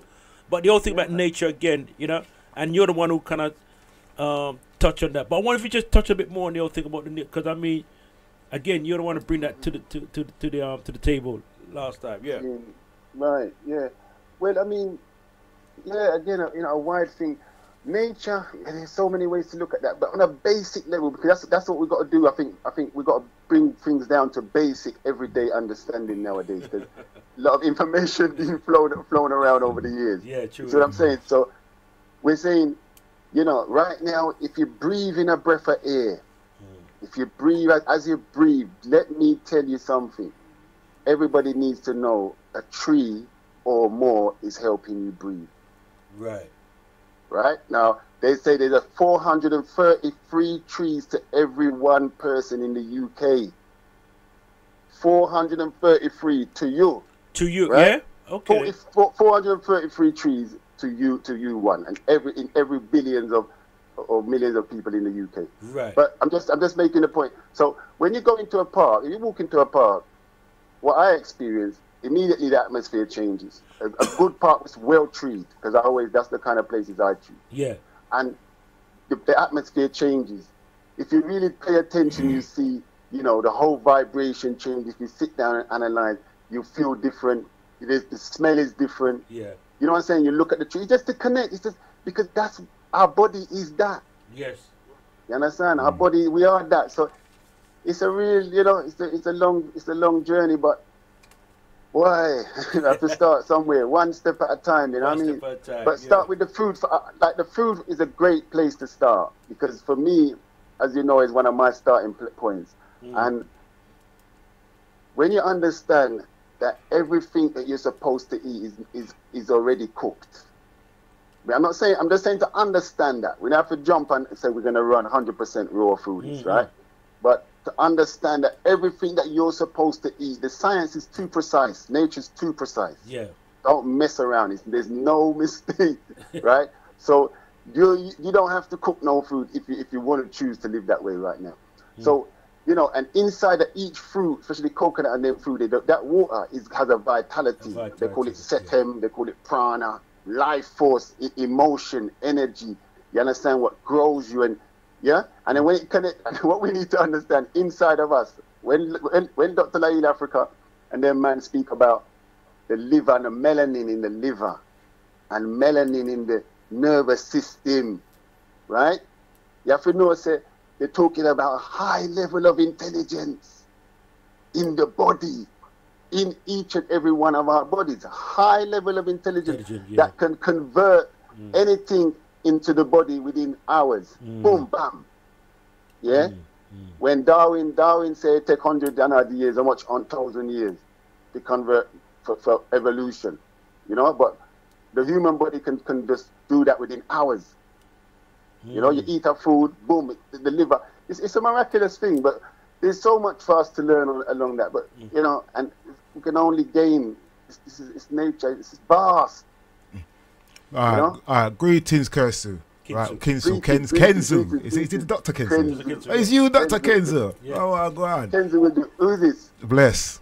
Right. Bless. Yeah. Oh, yes, my brother. Sorry, long time I don't hear your voice. Yeah, I know his brother Duggie dragged me in here today, but you know what? I've been off the scene for a while, but he's giving me the encouragement to come back in and talk with him on the show. So big up, brother Duggie. I have a question, which I'm going to go back to what you said before, yeah? Earlier on, right? The reason why I'm asking this question, because a lot of us don't realize what's going on. There is sometimes in some families there's a separation between the younger generation and the parent. Yeah, so some, like, even with me and my boy, them, well, they're a big man them now, but you understand, there's a point where they hold certain things inside them for years and they don't say nothing, you know, and then they have this thing inside that they need to bring out, but they haven't brought it out. Yeah, so that causes a division between you, but you don't really notice it. They don't say nothing, but it's there. Now the question I'm going to ask you is that you said something about when you was talking with your son. Yeah. Now, the question I'm asking you is this. What did you learn about yourself after having that conversation with your son? Well, you want the book? You want the whole book now? No, just enough to help somebody else who want to talk to them pitney and don't know what to say. You know what I mean? Man, I'm just playing, but there's a lot. Yeah, it's a good question, you know, and I'm willing to answer that. No problem. And I want the book too. Yeah, man, all of that I come. All right, go on. See, the point is, it's like, I would say the first thing I learned, you know, the first thing would be just that the message, yeah, or the humility within the message. Yeah. You see, it's like it's so intertwined that I had to accept that, you know, because I've been learning, and it was just in my face now, that the guidance comes from the child. So it was like, wow, you know, I nourished that, I held that, because I was open to it now, where I may not have been before. So for me, pure gratitude, and I expressed that to him. You understand? I made sure, you know, from that day, you understand. You show him respect. His value in the scheme of this. See, the reason why I say that, because that conversation that we have with our children, that, you know, that conversation, that is the conversation. Yeah, for my part, I think that's the conversation I've been waiting for from the youth, with my youth. That was the conversation that I've been waiting for, because I needed that conversation so that I can move on and excel. So to me, I think all of us will get to a point that if we have to have that conversation with our children at some point, so that we ourselves can grow. But why couldn't it be? Why can't it be on that vibe just that all the time? I don't know, but that's why I'm putting it to you now. That vibe. Well, that's what we're saying. It's the only way to get it on that vibe, my brother. I'm telling you, is we got to look at ourselves. Because it's a receptivity at the end of the day. It's like, at the end of the day, that's my one. Anything that comes to us, and this is another big one for us to hold, but everything that happens from this very second in your environment, my environment, is portrayed from our inner self. Yeah. Yeah, we are portraying that, everything. So what comes back at us, we got to understand, we put it out there. For real. You see, so whether it's the mother, father, child, whoever, you know, and that goes back to what I was saying about understanding who we are, because it is a journey. I'm not saying it's just a one step, because the essence and the level of intelligence, you know, of what we even that word that is incapable, you know, of really describing what's going on here. So, you know, we got to really tap into that, and it's humility really going to get you there. Yes. Humility and to know that you don't know nothing. What we don't know is more than what we do know. Right? What we don't know is always going to be more than what we do know. So maybe it might be better for us to latch on to what we don't know, because there it's vast, it's wider, it's greater. You see? But a lot of us is what we hold on to what we know and what we want to know, and we want to know too much, because to be honest with you, it gets deeper to understand that there is no right and wrong. Okay. So sometimes we want to know because we want to be so right. And it goes back to our childhood, why we're doing that. Every single one, from Michael Jackson to Whitney Houston, right the way down. I can give you all the names right down to myself. It's the same thing happens. Obama, Trump, the killers, the youth, the killer youth, the worst killers on the planet. I've seen them all. And they all got this in their background. Seen. Let me tell you this now. The bomber in the guy who killed the bombers after 9/11, it's blatant. He tell you, it's right in your face. He's showing you that he's an adult child. Most of us are adult child because they say every man was a child, but every child don't become a man. Yeah. That's powerful. That's true. Some people are living their childhood and they still haven't moved on. You know what I mean? Some of the stuff what we're doing today is because of what's happened to us from when we were a child, and we're still living that. Of course. Right, but with the conversation, but the conversation that I had with my son, like the conversation what you had with your son, I realized between the two of us, that conversation made us both move forward. Yes, in a positive way, and it was needed. And all my time of having the youth them, I never realized how important that conversation was until it happened. Okay. So that's why I'm emphasizing this to the listeners. That is important.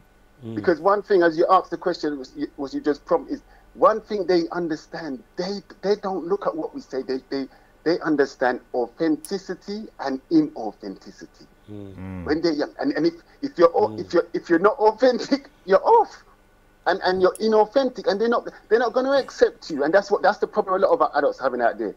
We're trying to get a message through to our children, but with brute force and all kind of force, all kind of stuff we're trying to. Apart from the way we got a bonding, the child is going to listen to who is bonded to properly. Attachment is the fundamental principle in life.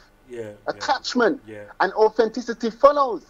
Because when you're authentic, you be yourself. You don't put up with no crap, but you don't diss nobody. You don't exhort nobody. Right. You see things as they are. You see what I'm saying? You see, so we got to get over that part of us to really get the clarity. You know, get the clarity. But it's so much. It's so much. Well, you can see that. Well, listen, Kensue, I wonder if you can give out your. I don't even want to give it your website, or if people want more information. Yeah, sure. Yeah, please. Yeah, man. The website Melanin Clinic, as per usual, melaninclinic.com, and then you got the number 07983 678 199. And I urge people. I mean, the book. It's there. That's the beginning stage. Yeah, but what's the name of the book, though? Have you told us the name of the book and where we can get it from? Yeah, no, sorry. I haven't said it today. Yeah. Spirit-osis, the root cause to all modern disease. Yeah? Spirit-osis, the root cause. Yeah, spirit-osis, the root cause of all modern disease. You can get it at that website. Okay. Also, you can get it down at, the brother. Grounding. Down at, Grounding, West Green Road. Grounding. West Green Road, yeah. Grounding, Michael Yeah, Shop. Mikey, yeah. You can get it down in his store. The lighthouse. The light shop. The lighthouse. Yes. Yeah. Okay. Right. Yeah, man, that's the starting point. But at the event, you know, I hope to have some down there as well, at the event on the 23rd. Okay, then. Well, Kensue, first I'd like to give thanks to you for phoning in. on your busy schedule. I know you're a man, you're up early in the morning time. Yeah, man, I put my head down now. Yeah.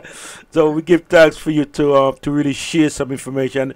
Yeah, man, Kensue, the more you share, the more I feel uplifted, because you're always teaching. And as a teacher, I see you as a teacher, you're always uplifting. That's the key thing, you know what I mean? Thanks. Yeah, bring some powerful information. Yeah, all right, Kensue, give thanks again, yeah? Yes, bless for brother, yeah, man. Yeah, bless, give thanks for the thing, and Yeah, remember man, the keep it book, up, yeah? you know, keep it up. Yeah, sign Yeah, the man, book, but you know, keep sign it the up, book, autograph on the book, you know, so that when you get No famous problem. and thing, it value more for Yeah, us. man. When I come through, I'm gonna link you anyway. I'm gonna pass you whenever. Yeah, keep up the good work, man, because we need it, our children need it, and our elders need it. Indeed, You know what I mean? So that indeed, book is you know. a cornerstone right now for our community. Yeah, man, So that's the thanks. starting point. I'm gonna do a website. I'm gonna start blogging the information on the regs. Right. You know, that's in the making still. You know. All right. All right then. So the information is just flowing. Yeah. Okay then. All right, Kensue, give thanks, yeah? Yeah, man. All right. Blessed everybody. Respect. Yeah, man. To reduce what? Mental health. The issue of mental health, particularly depression, has dominated discussions in recent weeks following suicides by CNN's Anthony Bourdain and comedian Kate Spade. TVJ's Giovanni Dennis has this report. Too high, the number of Jamaicans experiencing depression. A recent mental illness and homelessness report commissioned by the Health Ministry revealed that more than 40% of Jamaicans have at some point suffered depression. 264 persons were treated at government hospitals for attempted suicide.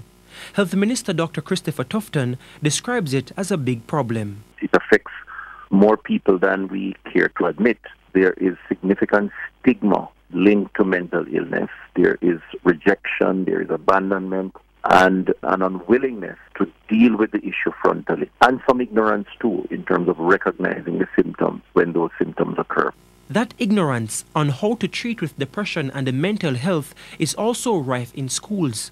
The school-based survey indicates that the number of students experiencing depression is higher than the national average. It's quite alarming that it speaks to a large percentage of the school population who are affected by depression and some who have thought about suicide. Of course, there are a few that have carried it out, unfortunately. And so that information indicates to us in one certain term that we have to do a lot more to sensitize that age cohort and those who are their guardians.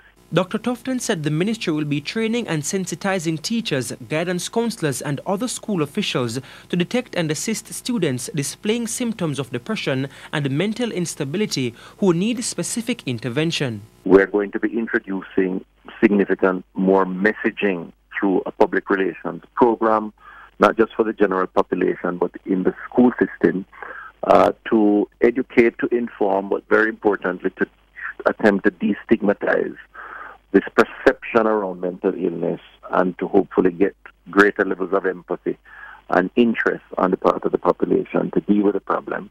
He says the current Jamaica Moves campaign will be upgraded to include mental health messages and launched in schools as a means of combating depression. In the meantime, the ministry says persons who need help or know someone who does can call its mental health unit at 876-633-8259 or contact various regional health authorities. Giovanni Dennis, TVJ News.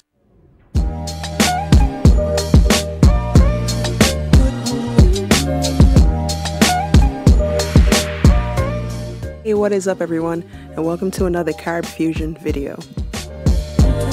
I guess this will be sort of a different video. Recently, Kaleido, he did an interview on Nightly Fix where he was speaking about his struggles with, with everything kind of just going wrong in his life, and he spoke about committing suicide or taking his life. And for the most part, online people have been very supportive. They've been saying, oh, just go and hold it, my brother, and things like that. And I wasn't initially going to make this video, but then it just plagued me to do it. So I think it's necessary. One of the things that people kept saying is, go and hold it, my brother, go and hold it. And I thought, what does that statement actually mean? To go and hold it. And obviously, you know, these are well-wishers, and I'm not saying that they're not well-wishers, so please don't get it twisted. But what exactly is it he's supposed to go on hold? The fact that he's dying inside and feel like he needs to take his life, that life is just so difficult for him that the only way out for him is to take his own life, or the thought of taking his own life brings some relief to him. You know, what exactly are we saying? And, you know, that's one of the things that I think that us as a people don't fully understand it. We don't understand what depression is or what it looks like. When I watched that interview, the first thing that came to my mind was he displayed all the signs of someone who is crying out for help. And I really wish that people didn't just take it as a news article and actually saw it for what it is, that someone here is saying to you, things are going really bad in my life. And they're saying, you know, they're attributing it, or him wanting to take his own life because his career is going bad. Believe me, that is just the trigger. The fact that he, you know, was even able to say it, he's probably thought about it so many times. So my question to you who are listening to this, would you know what it looks like if someone in your family has depression or is depressed or is about to take their life? Because especially this time of year, statistics have shown that the biggest killer in men outside of Jamaica is suicide. Yeah, the biggest killer of men is suicide outside of gun crime. So that's something to think about. What is going on within the male population that we don't know about, and especially Jamaican male? I mean, we expect our dancehall artists to be larger than life, but what if they're not coping with life? You know what I'm saying? And, you know, I think a lot of people get suicide mixed up. They think that when a person wants to take their life is because they're weak. The person contemplating suicide doesn't actually want to die. They want the pain to stop. And that's the difference.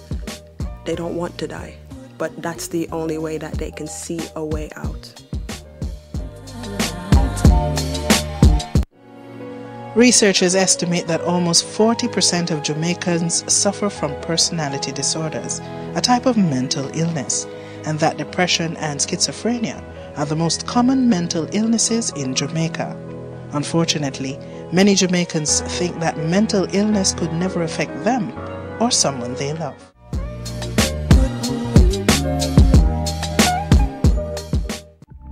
A lot of young people in Jamaica suffer from depression and don't even know it. Yeah, we can't take it seriously. We're taught that it's not something that happens to black people, that's something that happens to Americans. Or the upper class, you know, people who can afford therapy and them stuff there. There's a stigma. Oh, you mean you're crazy? Oh, you mean you're a mad person? Oh, you mean you need some medicine for that? Sometimes I have to laugh. Like, I think that's probably the saving grace of Jamaican people, because we're still like funny. And a lot of the things, like, we have to laugh. We have to laugh. You know what I mean? Because like we have to laugh because it's depressing. It really is. I'm not even trying to like exaggerate anything. You know, like if you're living here, there are literally things that you have to pretend like they're not affecting you in order for you. If you have something that you need to do, like if you have to be mentally well to do this thing, you have to pretend like all these million other things that are happening don't affect you. Not just your life, but the world, like the country and the world in general. You know, you might end up, you know, operating like something that's a little bit not human.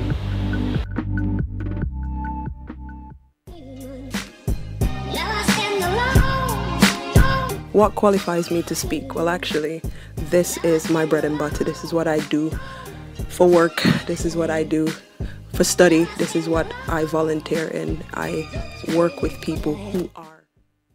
You to survive. Remember that. Alright. Welcome to Soulflow TV again, everybody. It's your host with the most. Today, this one is a bit laid back and a bit more reflective and educational as well as conversational. So that means I will come to have a conversation today. So fill up the comment section with your experiences as far as this topic goes. What I'm going to talk about today is, may I beat the topic here a little bit more, right? This topic is about mental illness, more so within the black community, but specifically in Jamaica, because Jamaica my thing zero in pan. The thing about this thing is though, when I do topics like these, we have people who come on Soulflow TV from Jamaica, and it further shows our mental illnesses. We have people that come on Soulflow TV and them say stuff like, hey boy, you can't come back to Jamaica, you know, Man, slam gunshot in the head and a boy. Stop make Jamaica look bad enough. You have been warned. So, when I highlight stories like 2 men hacked to death in St. James, which, by the way, doing this video right now, I'm looking right here at Loop News. Big up to Loop and the whole team over there. They all do a fantastic job. Very reliable source of information. Looking at Loop, I see it. The headline just trending. It's only happened an hour and change ago. It came in. 1 hour and 46 minutes ago it came in. 2 men hacked to death in St. James. Right? So, me read the story, and the story says something about the man that a group of people in the community then standing around. You know me I say, you know how we do in a Jamaica, the Trinidad call it liming. We in a Jamaica just call it what we say, we are breeze out by the ends. Right? Could you imagine you sitting there with your brethren and your neighbor them? You know we do in a Jamaica, man, we turn up out a gate and we chat like a bit, or we go around a backyard and fence meet fence, and we did it, and you know we trade conversation and thing, and beg it to them orange there for a tree, you know, and so tell me what go on with so and so, and have those kind of conversations. Regular, by the way, if you live in America or many of these foreign countries, you don't have that. That's one of the things that us Jamaicans miss so much. Because your neighbors can live right next door to you for many years and you might not even get a hi.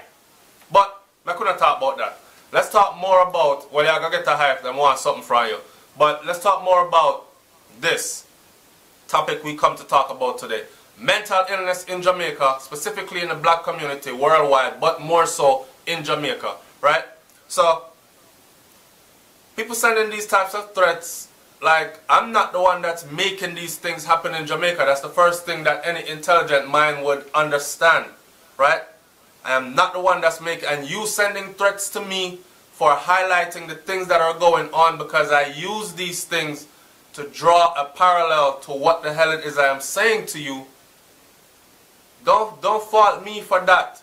Look into yourself and figure out why this continues to happen. Remember when I did the video with Brains and the Beat and we had talked about mental illness in Jamaica called the man that they run down a couple people. Them said the first one him run after was a young youth, and the youth looked like he's a track star called the youth young and frisky, and take off and him never get fit. And next one, a lady, she not too old, she chuck over one wall and it missed her.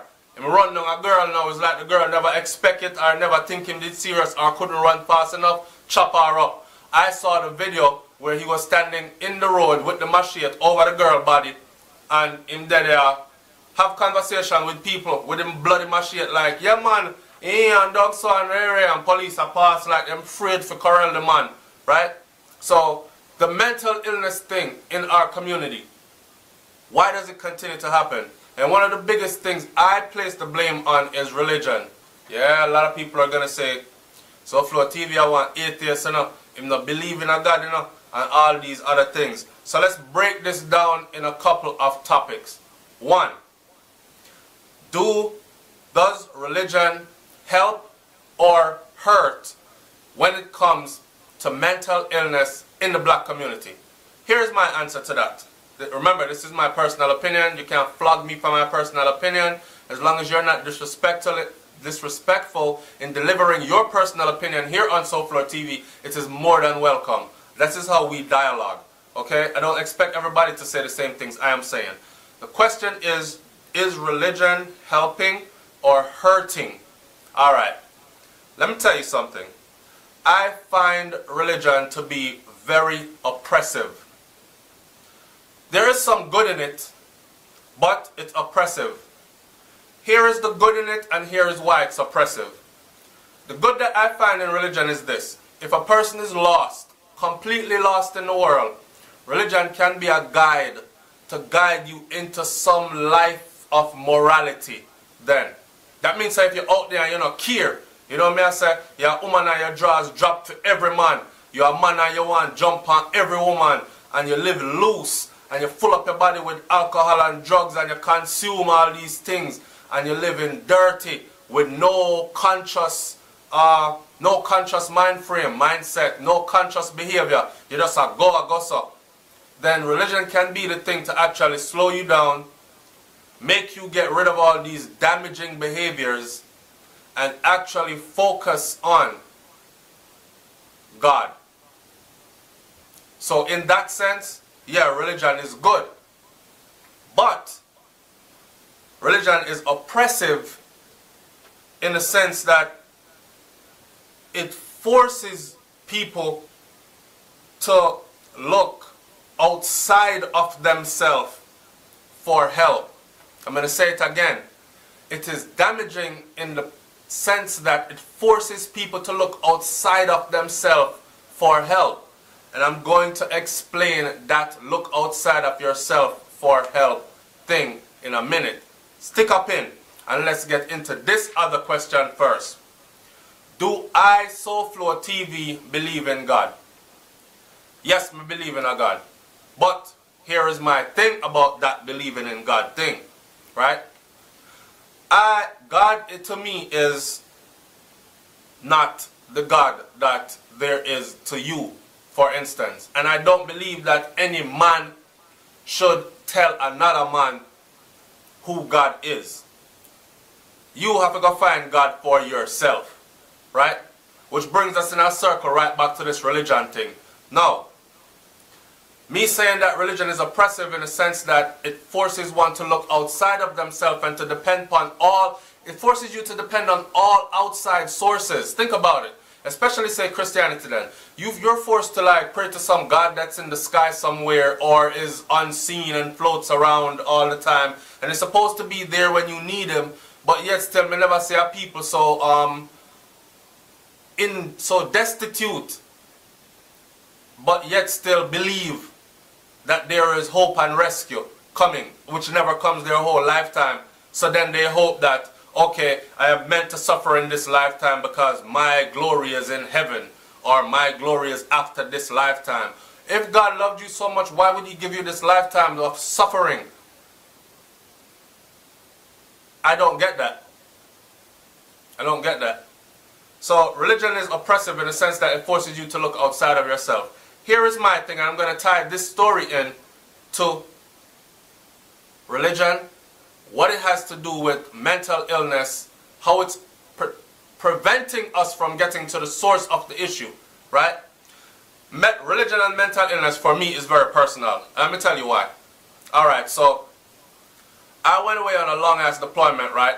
This time I think I was in Iraq for 16 months on this deployment.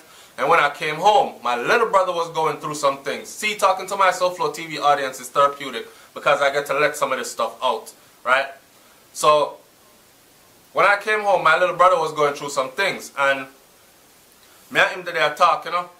And he totally changed and I saw all the signs there because in the Army, in the US Army, they actually teach you to recognize all the signs of suicidal tendencies and clinical depression.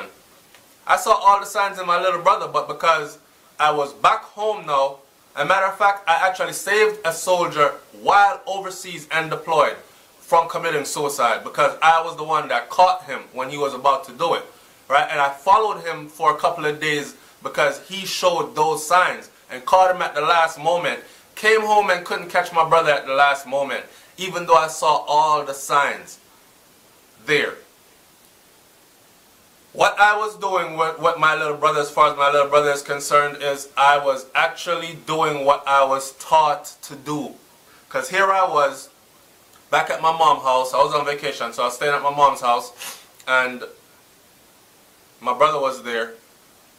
And my brother going through his thing, and I hear my mom saying, Mom said, pray about it, man. And I heard my brother say, Mommy, may I pray? You just don't know how hard may I pray. And she said to him, you're not praying hard enough. You see, that's religion. Now, what that did in that case for us, for me, for my mother, is it forced us outside to look for help outside of ourselves. Help that never came. Help that was within us that could have saved my brother. And guess what? Not too far down the street was a place where we could have took him. And we didn't know that until after he passed.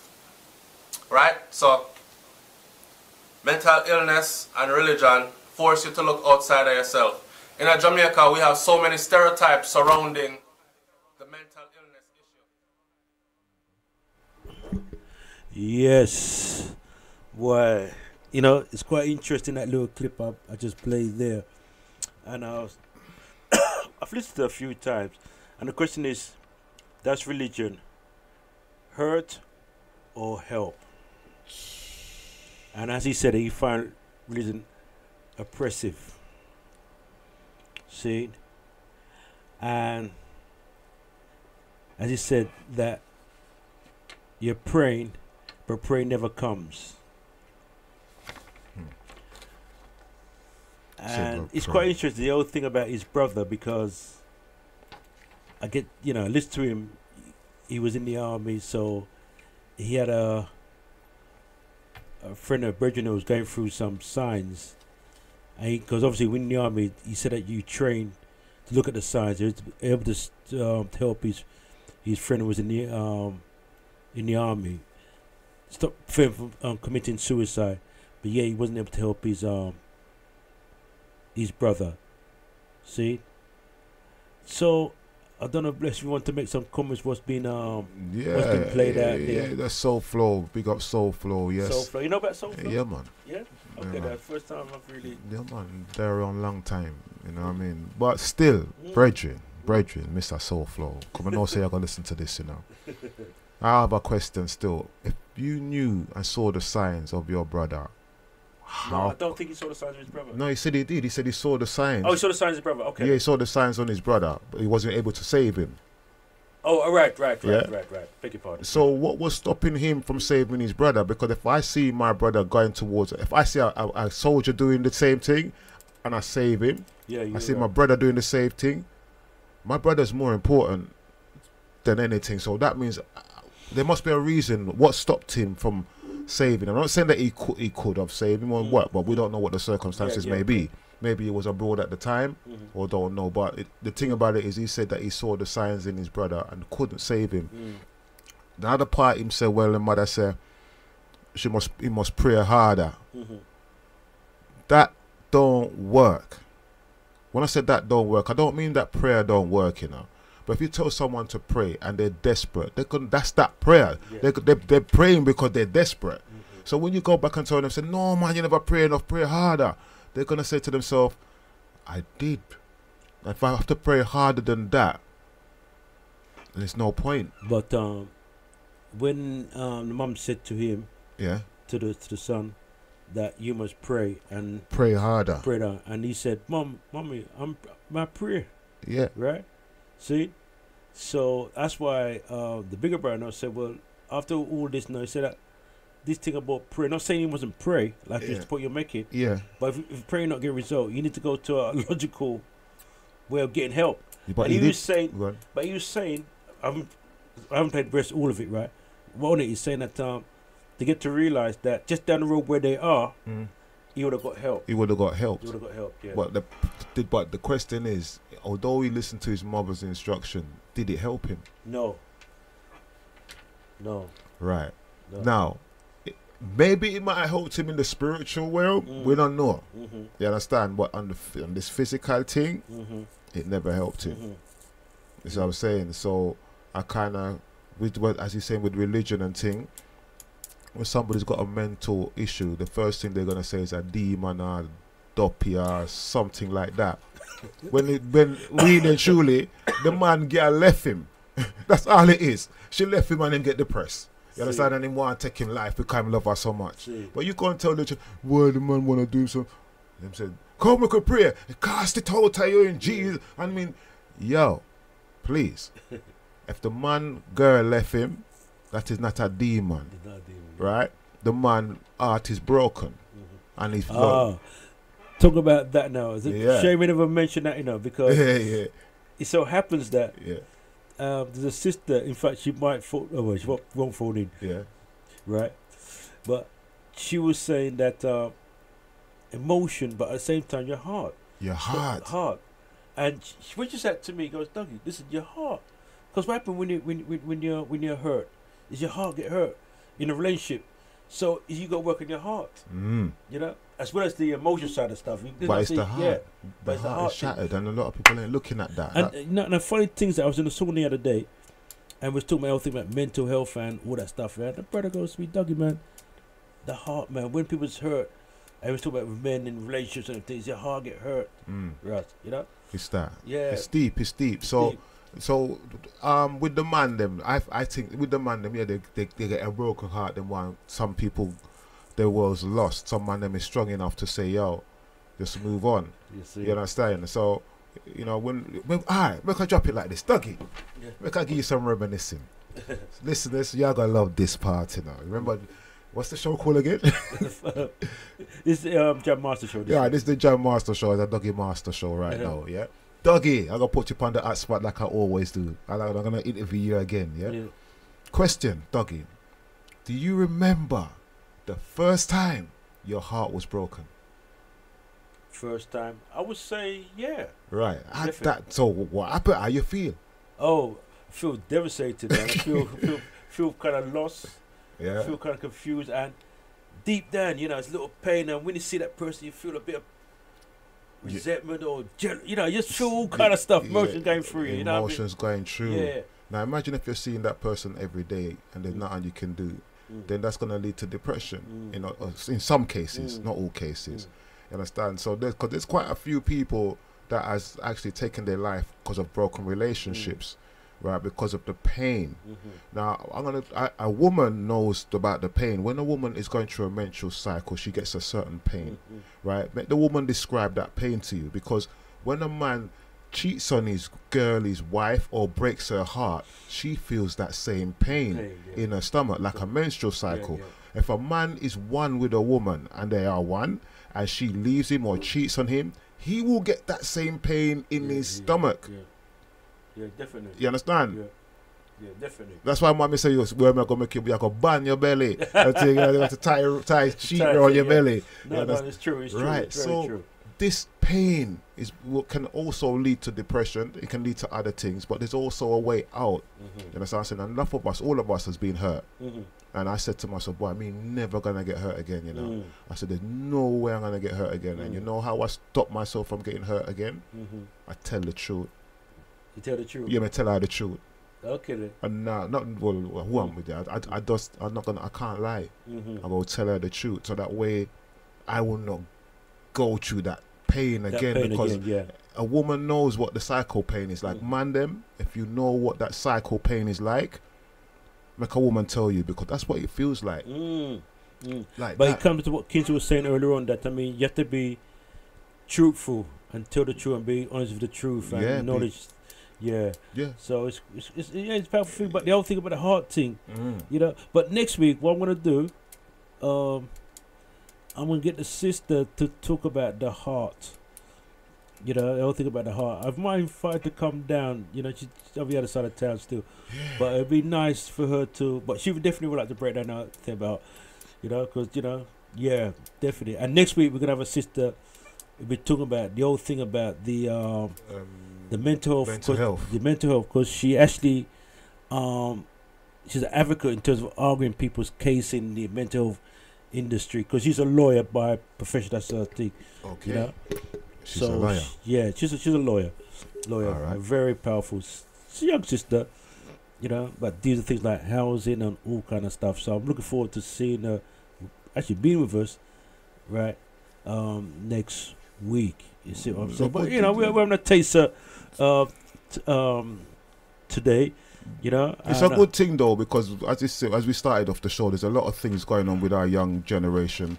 The drugs that they're smoking is not, the weed they're smoking is not weed, right? Not from full time. You know what I'm saying? So you know, there's a lot of cases going on, and as we said earlier on, the GM, and the phone, and all of these things. So we have to have this conversation. Next week we're going to do part 2 of this, which will be more intense than this one as well. So make sure you log in, and we're going to definitely need your input on the next week's show, because as much as you see your son or your daughter sitting next to you, you don't know when that penny will drop or if it will drop.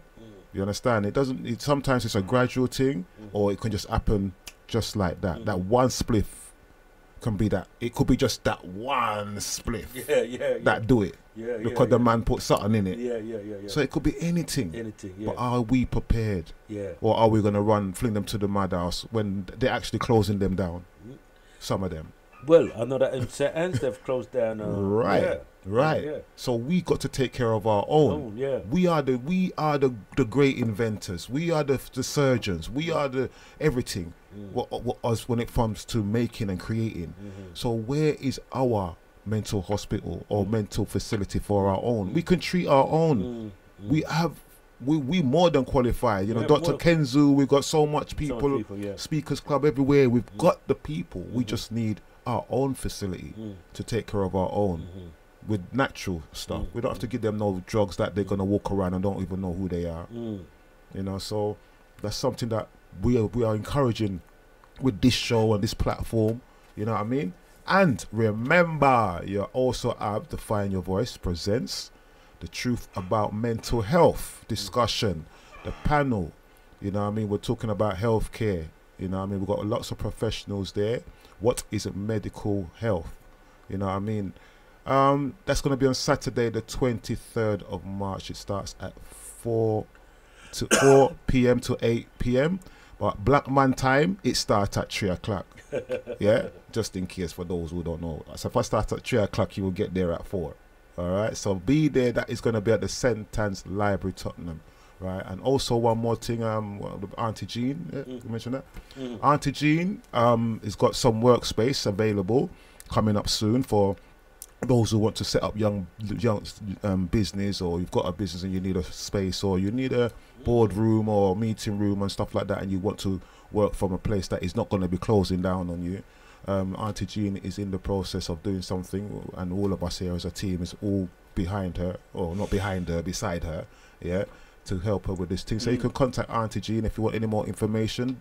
Contact Brother Duggie, he will give you more. I can't give out her phone number. You'd have to contact Brother Duggie and he will take it from there. So we are doing a lot, you know what I mean? So Find Your Voice is doing a lot, you know what I mean? Speakers Club is doing a lot, you know what I mean? So we give thanks for your support.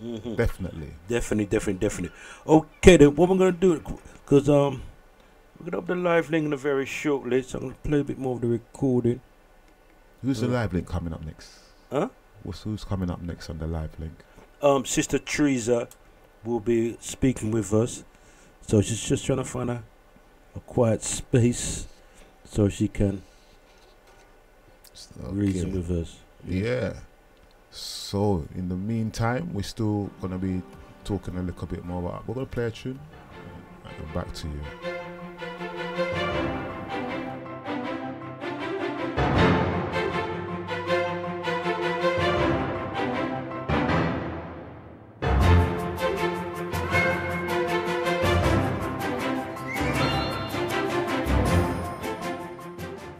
Welcome to Generation Next.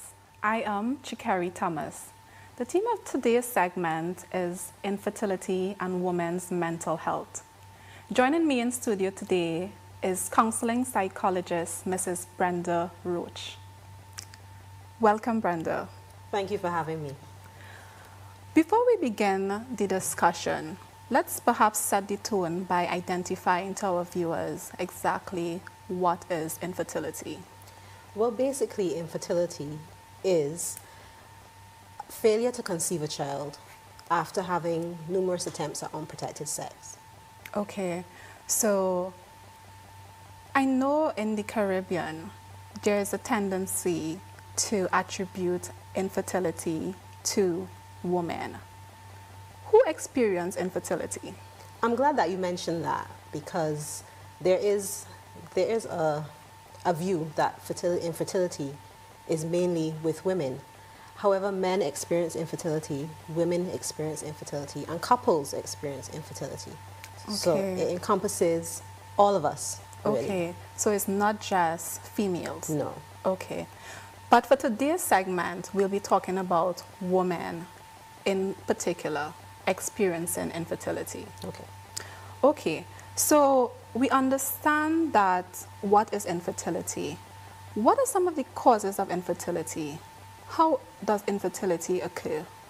Okay, so we're speaking about women. So if we look at women in today's society, age could be a factor. Okay. Because, you know, women these days are making sure they have their careers first before they plan a family. They want to make sure that they, you know, they are comfortable where they're at. Right. Then there is fibroids. Now, African women especially are more susceptible to fibroids than any other ethnicity. So fibroids is another factor that can cause infertility. And those are little tumors that will grow in a woman's uterus. That can essentially either block the fallopian tubes or some aspect of the fertility process. Then there is endometriosis. I've heard about this. Right. Now that is a concept that many people in the Caribbean are not really too familiar with. It's basically women who experience it that understand more about it, right? So this is a painful disorder in which the tissue lining of the uterus comes off, and it can, as similar to fibroids, it can block the fallopian tubes. It can cause very painful menstrual cycles for women. Yes. And I've also heard about polycystic ovaries. Yes. Is that another cause for infertility? Yes, that can be, because polycystic ovaries is really hormone levels. So when a woman has more male hormones within their system, then it can cause them to skip a menstrual cycle, which then makes it difficult to become pregnant. To conceive. Wow. So there are definitely a lot of contributing factors for infertility. And, you know, in our Caribbean society, there is, you know, a sort of expectation that, you know, eventually a woman should progress to have kids, to raise kids. I can only imagine that it can be very painful for a woman who gets a diagnosis of infertility, emotionally that is. What are some of the psychological symptoms a woman may experience as a result of, you know, having a diagnosis of infertility? Now that is very important, because I think, especially within the Caribbean, that we're not really sensitized to that issue, that it can have a psychological effect on a woman. So for instance, anger can be one of the psychological symptoms that a woman can experience. You know, every time she passes a pregnant woman on the road, that can trigger some anger in her. And it's not intentional. Yes. It's not intentional, but it is something that would happen. You know, it's normal. Feeling shame. Why shame? Shame because, as you said, in society, and I guess too in our culture, the way we were socialized. So we were socialized with women having defining roles within society. So growing up, we would have seen our parents, our mothers really, so we would have been, they would have been mothers, they would have been in the kitchen preparing foods and stuff like that, you know, being the nurturers of the family. So then, for a woman not being able to reproduce herself, that can cause some shame on her. She can begin to feel shame. And you know, you're talking about societal expectation, and I'm thinking shame in terms of also, you know, some of the activities persons may engage in. For example, a young couple who just got married, you know, society may induce shame just by the things they say in terms of, you know, we have this common thing. So when I'm getting a grandchild, when we can expect a child, and because of that, you know, and the feelings of, you know, feeling defective or unworthy, we may begin to feel shame, experience shame as well. Is that correct? That is correct, yes. That is correct. And then, of course, I mean, we can get back to the shame and stuff, but still with the symptoms, there's anxiety as well. So when every month a woman might see a menstrual cycle every month, and then that's a constant reminder, well, hey, I wasn't able to conceive this month. I failed. Yeah, I failed. And then the unworthiness, as you said, comes into play there as well. So in a sense, the menstrual cycle actually becomes symbolic now with this feeling of failure, because it means to say, I was not successful in conceiving. Yes. Oh, wow. And so there's quite a lot of emotional problems or challenges someone would experience. Yes. Is there any other? I was going back to when you were speaking about the failure and the constant reminder then with the menstrual cycle. Yes. And then, of course, then that would raise stress levels. So we can look at stress. Yeah. And then, of course, once you are stressed, it can bring on a menstrual cycle as well, Yes. which can then cause you not to be able to conceive, because that is just, it's on your mind constantly. Wow. You're seeing it in your face constantly. Or, as you said, people in society, they approach you and they would say, when are you going to get pregnant? When are you when you starting a family? Especially, Yes. as you said, when you're newly married. Yes. That's the first thing that everybody thinks about. Yes. So, yeah. Wow. So what about in terms of the cohabitating relationship? And, you know, earlier on we talked about who experience infertility. So we know it's also males as well as females. So in terms of the cohabitating relationship, are there instances of blame and guilt that may be experienced among the couple? Yes, I'm glad you raised that, because yes, that is true. Some people, some women, because we're dealing with women mostly here. Yes. And some women, okay, even though they may be trying to get pregnant and then they're not seeing it happening, Yeah. they may be afraid to go and seek medical attention, to go Fear. and, fear. So, because they may not want to know what the outcome will be.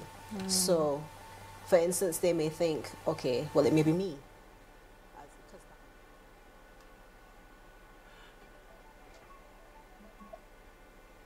Okay, they've got someone on the line here. Greetings. Greetings. Greetings, can you hear me? No, we can hear you loud and clear. Okay, I'm fine shouting. Fantastic. You know? So you're all right though? You good? I'm really good, yeah, I'm great, thank you. Okay, fantastic. Okay then. So I did say that we do have a sister who'll be phoning named excuse me, named Teresa.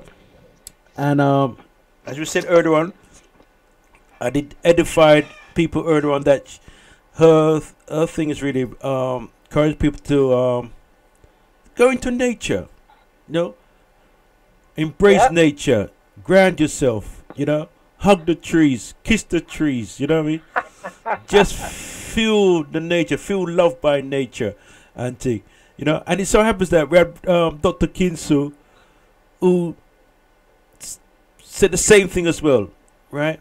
That nature is our best friend. Nature is you, you know. We are nature, you know. That's right. So, you know, it's just amazing. And he went on to talk about the food. You know, the food is, you know, the natural food should be eaten, the coconut water, you know, the fruits and everything was part of, you know, was part of us, part of nature, you know. All that we should embrace, you know, and things, and just take our time, you know. But the question is, right, and you probably get this question all the time, how does one get started, or what's the process, you know? I mean, how do you go through the steps? And, you know, especially working with people who've got mental health challenges, so to speak, so to say, yeah. Okay. Well, it's always important to start with baby steps, really gentle, because things that is not so different from what we normally do is easier to achieve. So the first thing is to set an intention that I want to go outside when the sun is rising. And once you've made that intention, you can say to yourself, on the next sunny weekend, if you've got no time Monday to Friday, it could be a weekend when you may be, depending on your work schedule, if you've got time on the weekend. The next sunny weekend, I'm going to get up and I'm going to go outside. I'm going to identify where there's a bit of grass, and I'm going to go outside. I'm going to stand on the grass with no shoes on for 10 minutes. Couple of steps before that, find a bit of grass. Yeah. Check the weather to see when the next sunny day is going to be, and decide to do it. Those are 3 things, and you could do it once a month, once a week, once a fortnight, just to begin, baby steps. And when you feel the benefit of standing on the ground, you will then want to do it again. That's how you get started, baby steps. Check, but you know, like this morning was cold, so this wouldn't have been a great morning to start your first day. Yeah. So check your weather to see that it's the next sunny day, and set your intention. Absolutely. And you know, it's quite interesting because as I said, that, you know, Kensue was talking about same thing you were saying, same thing. And it's like, this is kind of the best kept secret, and it should be no secret. You know, it's not so you have to pay for this thing yet. You know, everybody can go there and participate and get the healing you need. But tell me, son, just a little background. What made you? What's your background? You know, with your thing, and how long you been involved with the mental health, working with mental health and that stuff there? Because you do photography. You're a photographer as well, yeah? Yeah, that's right. Okay then. I've always been a self-development person, interested in how can I be better, how can I improve myself. And I come from the Caribbean, and I had cousins that had mental health issues when I was a child, and they weren't able to handle the situation. Schizophrenia was treated in a negative way. So I've always been empathetic and very concerned about how can we help somebody who is struggling to have a better life. So one of the things is I thought, let me get educated myself. So I read loads of books and went to loads of workshops and found a way that could help in the conversations. I then found that when I was in nature, I also felt happy. Right. I come from the Caribbean, so I was in nature quite a bit, but when you're in England, you forget. So you forget to go outside. Caribbean is the outdoor culture, UK is the indoor culture. But I always found that when I was in a low mood, I'd go for walks in the park. And I literally used nature intuitively at first, and then started to research and study, and then I understood. But I had a massive breakthrough. I went on a 4-hour walk in nature. Right. And it totally transformed my life. And I had what you call an awakening. And I had this synergy with nature, and I could feel nature. I could be in one with nature.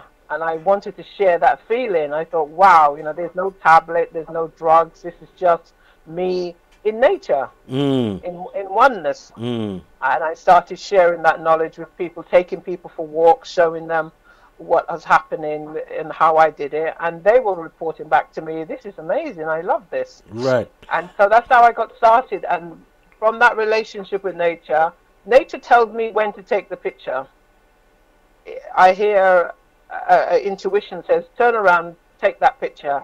And when I take it, it's perfect. Okay. So tell me something. When you do your walks, how long is your walks for? They're 40 minutes. The 40 minutes walk. Okay then. 40 minutes walk. Yeah. 40 minute silent walk. Just silent walk. So just no talk. Well, no talking. No, or just. What I say is, when you see something that reaches inside of your heart and calls out to you, say, I've seen a bright spot, and I take a picture of it for you. But we don't talk, because talking is an ego thing, and what I'm trying to educate people about is to go inside. Right. So that's why we do the silent, because when you're talking, you're on the ego mind, and you're not paying attention to the internal and what's happening in nature. Okay. I never nobody said that. So, okay then. So it's more of it's an ego. I mean, talk is more of an ego. What do you mean ego? When you're on the walks. Just clarify that. Just clarify that. What you mean ego? Yeah. So what I'm trying to do is stop the personality from taking over the person in the walk. Okay. The personality will tell you, try to bring a good story to somebody, try to entertain them, use your character to try and impress them in some way. When you're silent, all of those thoughts go away. And you have time then to be with people, but to be with yourself. Right. That makes more sense. The more I talk with you, the more clarity I get from you. You know, you know, seriously, man, you're just an amazing individual. You know, but I can't wait for you to come down on the 23rd, because I mean, like I said, Dr. Kensue is saying the same thing what you're saying. I don't know if you've met him, because it looked like you'd have met before. You know what I mean? Because he's saying the same thing as well. I've never met him. Yeah, but he's saying the same thing. You know what I mean? And stuff. So when is the next event you're doing? Next walk you're doing? Okay, well, we're going to announce the dates. I'm going to give you the dates. It's going to be in March, and I'm doing a couple of events: physicality and spirituality, diabetes and spirituality. But I'll give you the dates, and anybody who's interested, you know, that they can get some details on it. Okay then. Okay. But basically, just be gentle. Nature grows gently, and so we need to take that copy. And one word I want to drop with you, which is, if children don't get out in nature before they're 12, they suffer from a thing called nature deficit, and it's a serious thing. Wow, that's powerful, you know. We'll talk about that next time. Definitely. But up until 12, children have got to spend time in nature. There was a Times report this week in the paper on front page saying people who spend time in nature as a child have less mental health issues as adults. Well, you see, you've really given us. We'll have to talk about that next week, man. Definitely. Okay. Definitely talk about that next week. Definitely talk about it next week. Well, my sister, I don't know, words are adequate to express the joy I feel just meeting up with you, and you know, for you to really teach and share some information. You know what I mean? I've been involved in personal development for the last probably nearly 20 years, I would say. Nearly, but being consistent though. You know what I mean? It's not say I've you know, consistent. You know, and it's like I just started yesterday now, because let's talk to you and talk to other people now. It's like I just started this thing here, you know what I mean? And no, it's amazing, because sometimes when you've been involved in certain things, you feel so you know one or two things, you tend to want to talk, and like I said, the ego kind of kicks in as well. But like, no, I have to humble myself like you know what I mean, and just listen to people like yourself, Dr. Kensue, excuse me, Peter, who phoned in earlier on. You know, it really is. It's an amazing journey. It's just amazing. It is amazing. You're a wonderful host, and you're so generous with your show and your time. So we're blessed just to be able to talk to you as well. And I thank you. The knowledge has been available, and we're so glad that you give us the opportunity to share it. Yes, yeah, it really is a blessing. So Teresa, listen, I want to give thanks for you, because I don't want to burn you up, because you're the person you work from. I don't know what time you start. You start from when we're asleep. You start work from about 5 o'clock in the morning, as opposed to 4, 3 o'clock or whatever. Look at the time now. I wake up at 5. Yeah. See what I'm saying? You know. So but there is so much to share. I have to go to bed. There's a it's a multiple of information that we have, and we'd love to share it. So anytime, you know. Yeah. Okay, my sister. So I want to give thanks to you again. Yeah. All right. Thank you so much. Have a great night, and thank everyone for listening. Thank you again, my sister. Okay. Good night. Okay. Good night. So beautiful sister Teresa just give us some information about your thing about nature, and remember she said that here's a word she used. I can't remember the pronounced word, but as a child, if you don't go into nature, or don't, you know, play in the park or play with nature, if you don't do that, and if you don't do that at the age of 12, right, there's a deficiency in you. There's a word she used, and we want to get to break that down for us next week. Okay, so you're here with the Jam Master Show, and usually James is usually, but he wasn't here today, so he has some, imagine, some serious commitment. And also we had Bless was with us, sharing some serious information. You know? Okay. So you're here with be able to deal with that particular topic or respond the way that may be helpful and may actually induce more harm than good. You know, what are some of the options in terms of, you know, talking through and processing, just navigating through that process of infertility and all the emotions that come with it? What are some of the options available? And I'm glad that you mentioned that, because as you can imagine, this can be a very traumatic experience for a woman. It's very emotional. And having that support there is really necessary. Some women are single and prefer to have a child by themselves. And that's fine as well. So therefore they would need that support. If you don't have the family support, then it would be good to have some kind of support system there in place for you. And that's where I would speak about therapy. I believe that psychological intervention can be useful, can be beneficial for a woman who's experiencing anything like this. And it gives the person, it gives the woman a chance to explore how she feels, her thoughts, her feelings, her beliefs. Because as we would have mentioned before, culture plays a huge part in how we process our information, learn behaviors, and watching what our mothers would have done before us. So therefore being able to explore these feelings, thoughts, and beliefs in therapy would be very beneficial to a woman. It's in a safe, empathetic environment that a woman can feel comfortable opening up and talking and sharing. I mean, some women may prefer to go to a male psychologist. That's fine, if that's where you feel comfortable. Or speaking with another female who may know of some of the experiences that they may be going through, that will be beneficial as well. And I think that is very important, because you know, you want a space where your feelings can be validated, and it's okay to feel or experience these emotions, you know, because, you know, very often some persons may, you know, be inclined to trivialize how that person may be feeling. For instance, you know, there's usually some saying, well, you have a PhD, what you want with a child? Or, you know, you have a good husband, you know, things are going good for you, but, you know, I still desire, you know, that woman still desire to conceive, to experience childbirth, and it's okay to feel these emotions, you know. So really having a safe space and really handpicking who you tell your story to is important. It is very important. And then the psychologist can go through the options with you. So you can discuss whatever options your gynecologist would have given you with your psychologist.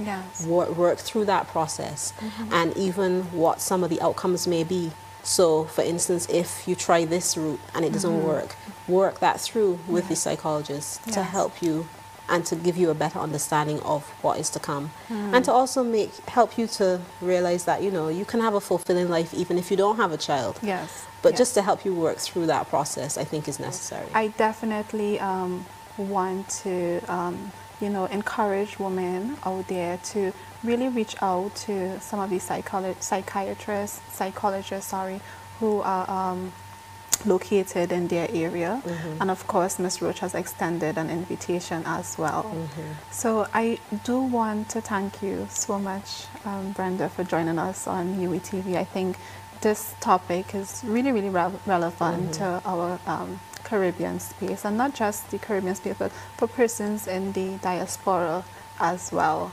I believe we would have definitely benefit from the discussion, especially in terms of, you know, looking at some of the myths surrounding infertility, you know, and, you know, also what are some of the options, you know, what are some of the causes of infertility. So I think it was really an enriching conversation that we had today, and I thank you so much for joining us on UETV. Any closing remarks? Well, as I would have mentioned, this is a passionate topic, and I think it was really a good topic to bring to the community, to wherever this is going to be broadcasted. I think, as we would have mentioned before, sensitivity is really what is needed. I think once people are more open to the concepts that we would have shared today, I think then a greater understanding will be had by all. And just knowing, for women to know that there are people out there that they can talk to, that they can come to, and share their feelings, their thoughts, and know that they are not abnormal in any way, that they are still fulfilled and rich, they can lead rich and fulfilling lives, that's important. Thank you, Brenda. So we will remain mindful of you know, really being sensitive and some of the emotional turmoil that a woman may experience. So in our discussions, in our conversations, in our homes, in our community, let's continue to be sensitive of this issue. Yes. So thank you, Brenda, once again on behalf of UETV. Thank you for joining us on UETV. I am Chikeri Thomas, and today we had in studio counseling psychologist Brenda Roach. Thank you for joining us.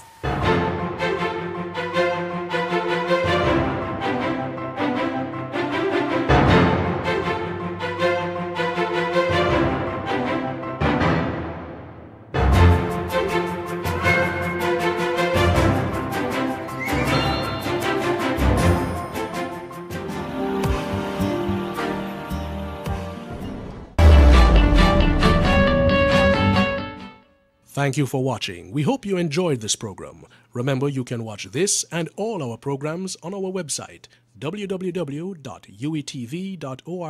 available anytime, anywhere, and on any device. Also, join the conversation on social media by visiting our Facebook, Twitter, and Instagram pages. Welcome again. I'm Dr. Ehsan Garajadaki, and today we are talking about a very specific topic that it relates to addiction. Specifically, is alcoholism a sign of mental illness, or is it mental illness, alcoholism? That's the question. And the short answer is no. Alcoholism is the symptom. It's not mental illness itself.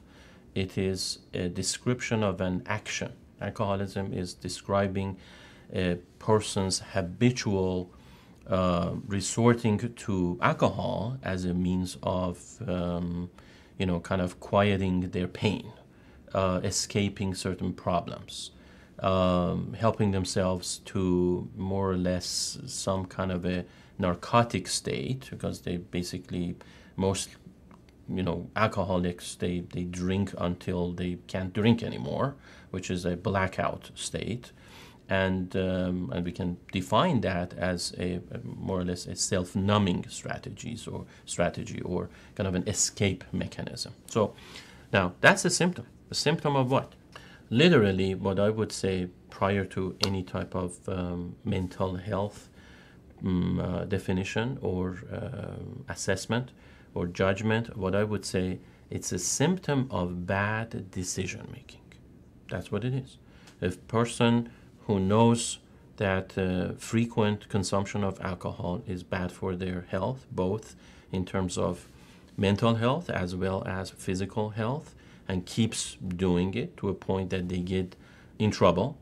Some of the examples are getting a DUI, getting into accidents, falling and breaking, a bone, or ending up in the hospital, maybe even in their blackout state, hurting somebody, and not remembering it anymore. All those negative consequences, and still continuing that type of a behavior, that is bad decision making. That's somebody who cannot differentiate between, a lifestyle that and the components that would lead to a lifestyle that would not entail all these problems, and someone who, literally just gives in, succumbs to that type of a lifestyle and doesn't care anymore. So it is ultimately a very, I would say, kind of a dark side of a person's pattern of decision making that is faulty, that is injurious, that is self-defeating, as well as hurting other individuals. So now, are they aware of it? Maybe to some extent. Some people are to greater extent. Some people are completely in denial about these dynamics. But ultimately, that's what is happening. And now, is that linked, is that decision-making linked to mental health issues? Could be. In most cases, yes. Okay, then what a show we had. You know, talking about whole thing about mental health, and we turn it on his head on the John Master show. Again, we want to give thanks for those who contributed, especially to Brother Peter. Big up yourself, Peter, every single time. You know, big up to Dr. Kensue and also Sister Teresa as well. And she was also I met her at the 100 Black Men event what took place at the South Bank, as well as meeting Peter as well. You know, so the dots are, you know, we're joining up, you know what I mean? Making the connection. See? And what a joy it is to have these heavyweight champions just sharing some information, you know. So the most important thing in life for me now is to be humble, you know. Just be humble, humble, and humble. And you know, son, someone said to me the other day, I was on the bus driver, and we was talking about things in general, because we was talking about school, and I know him for more than 50 years, nearly 50 years, see? And one of the things he said to me, we was talking about, you know, how we used to carry on when we was young, and this and that. Now he said, boy, changed, and we all changed now, we're all mature now, and we don't behave a certain way, you know, one fight and this and that, this and that. We was talking about certain things, right? And he said to me, you can win a fight without fighting, right? And that's what he's learned now. You can win a fight without fighting. And that's what it's about now. Being humble, just surrender to nature.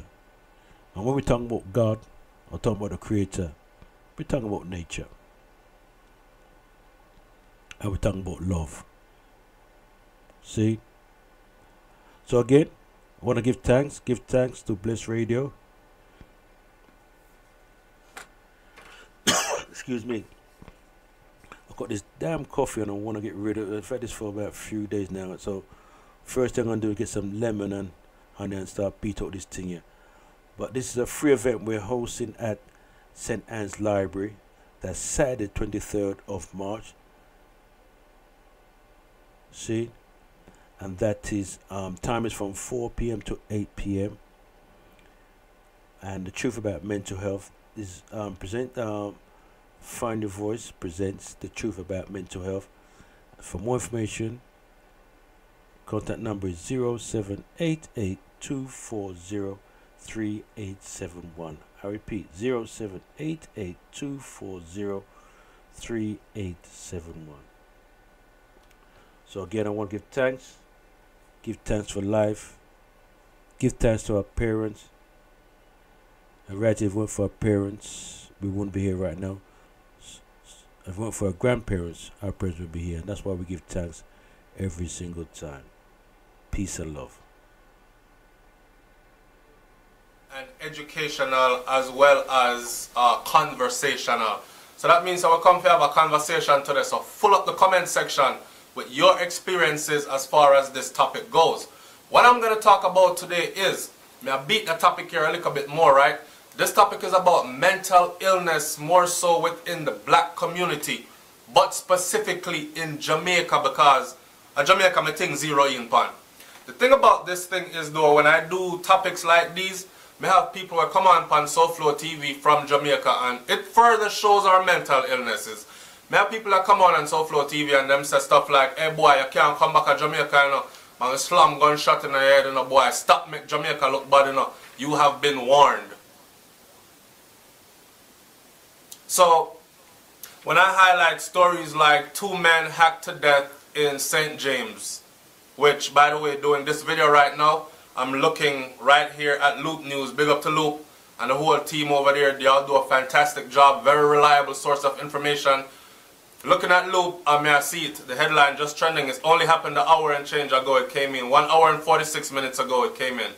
2 men hacked to death in St. James. right? So, me read the story, and the story says something about the man that, a group of people in the community then, standing around, you know me I say, you know how we do in a Jamaica, the Trinidad call it liming, we in a Jamaica just call it, what we say, we are breeze out for the ends, right? Could you imagine you sitting there with your brethren and your neighbor them, you know we're doing a Jamaica man, we turn up out a gate and we chat like a bit or we go around a backyard and fence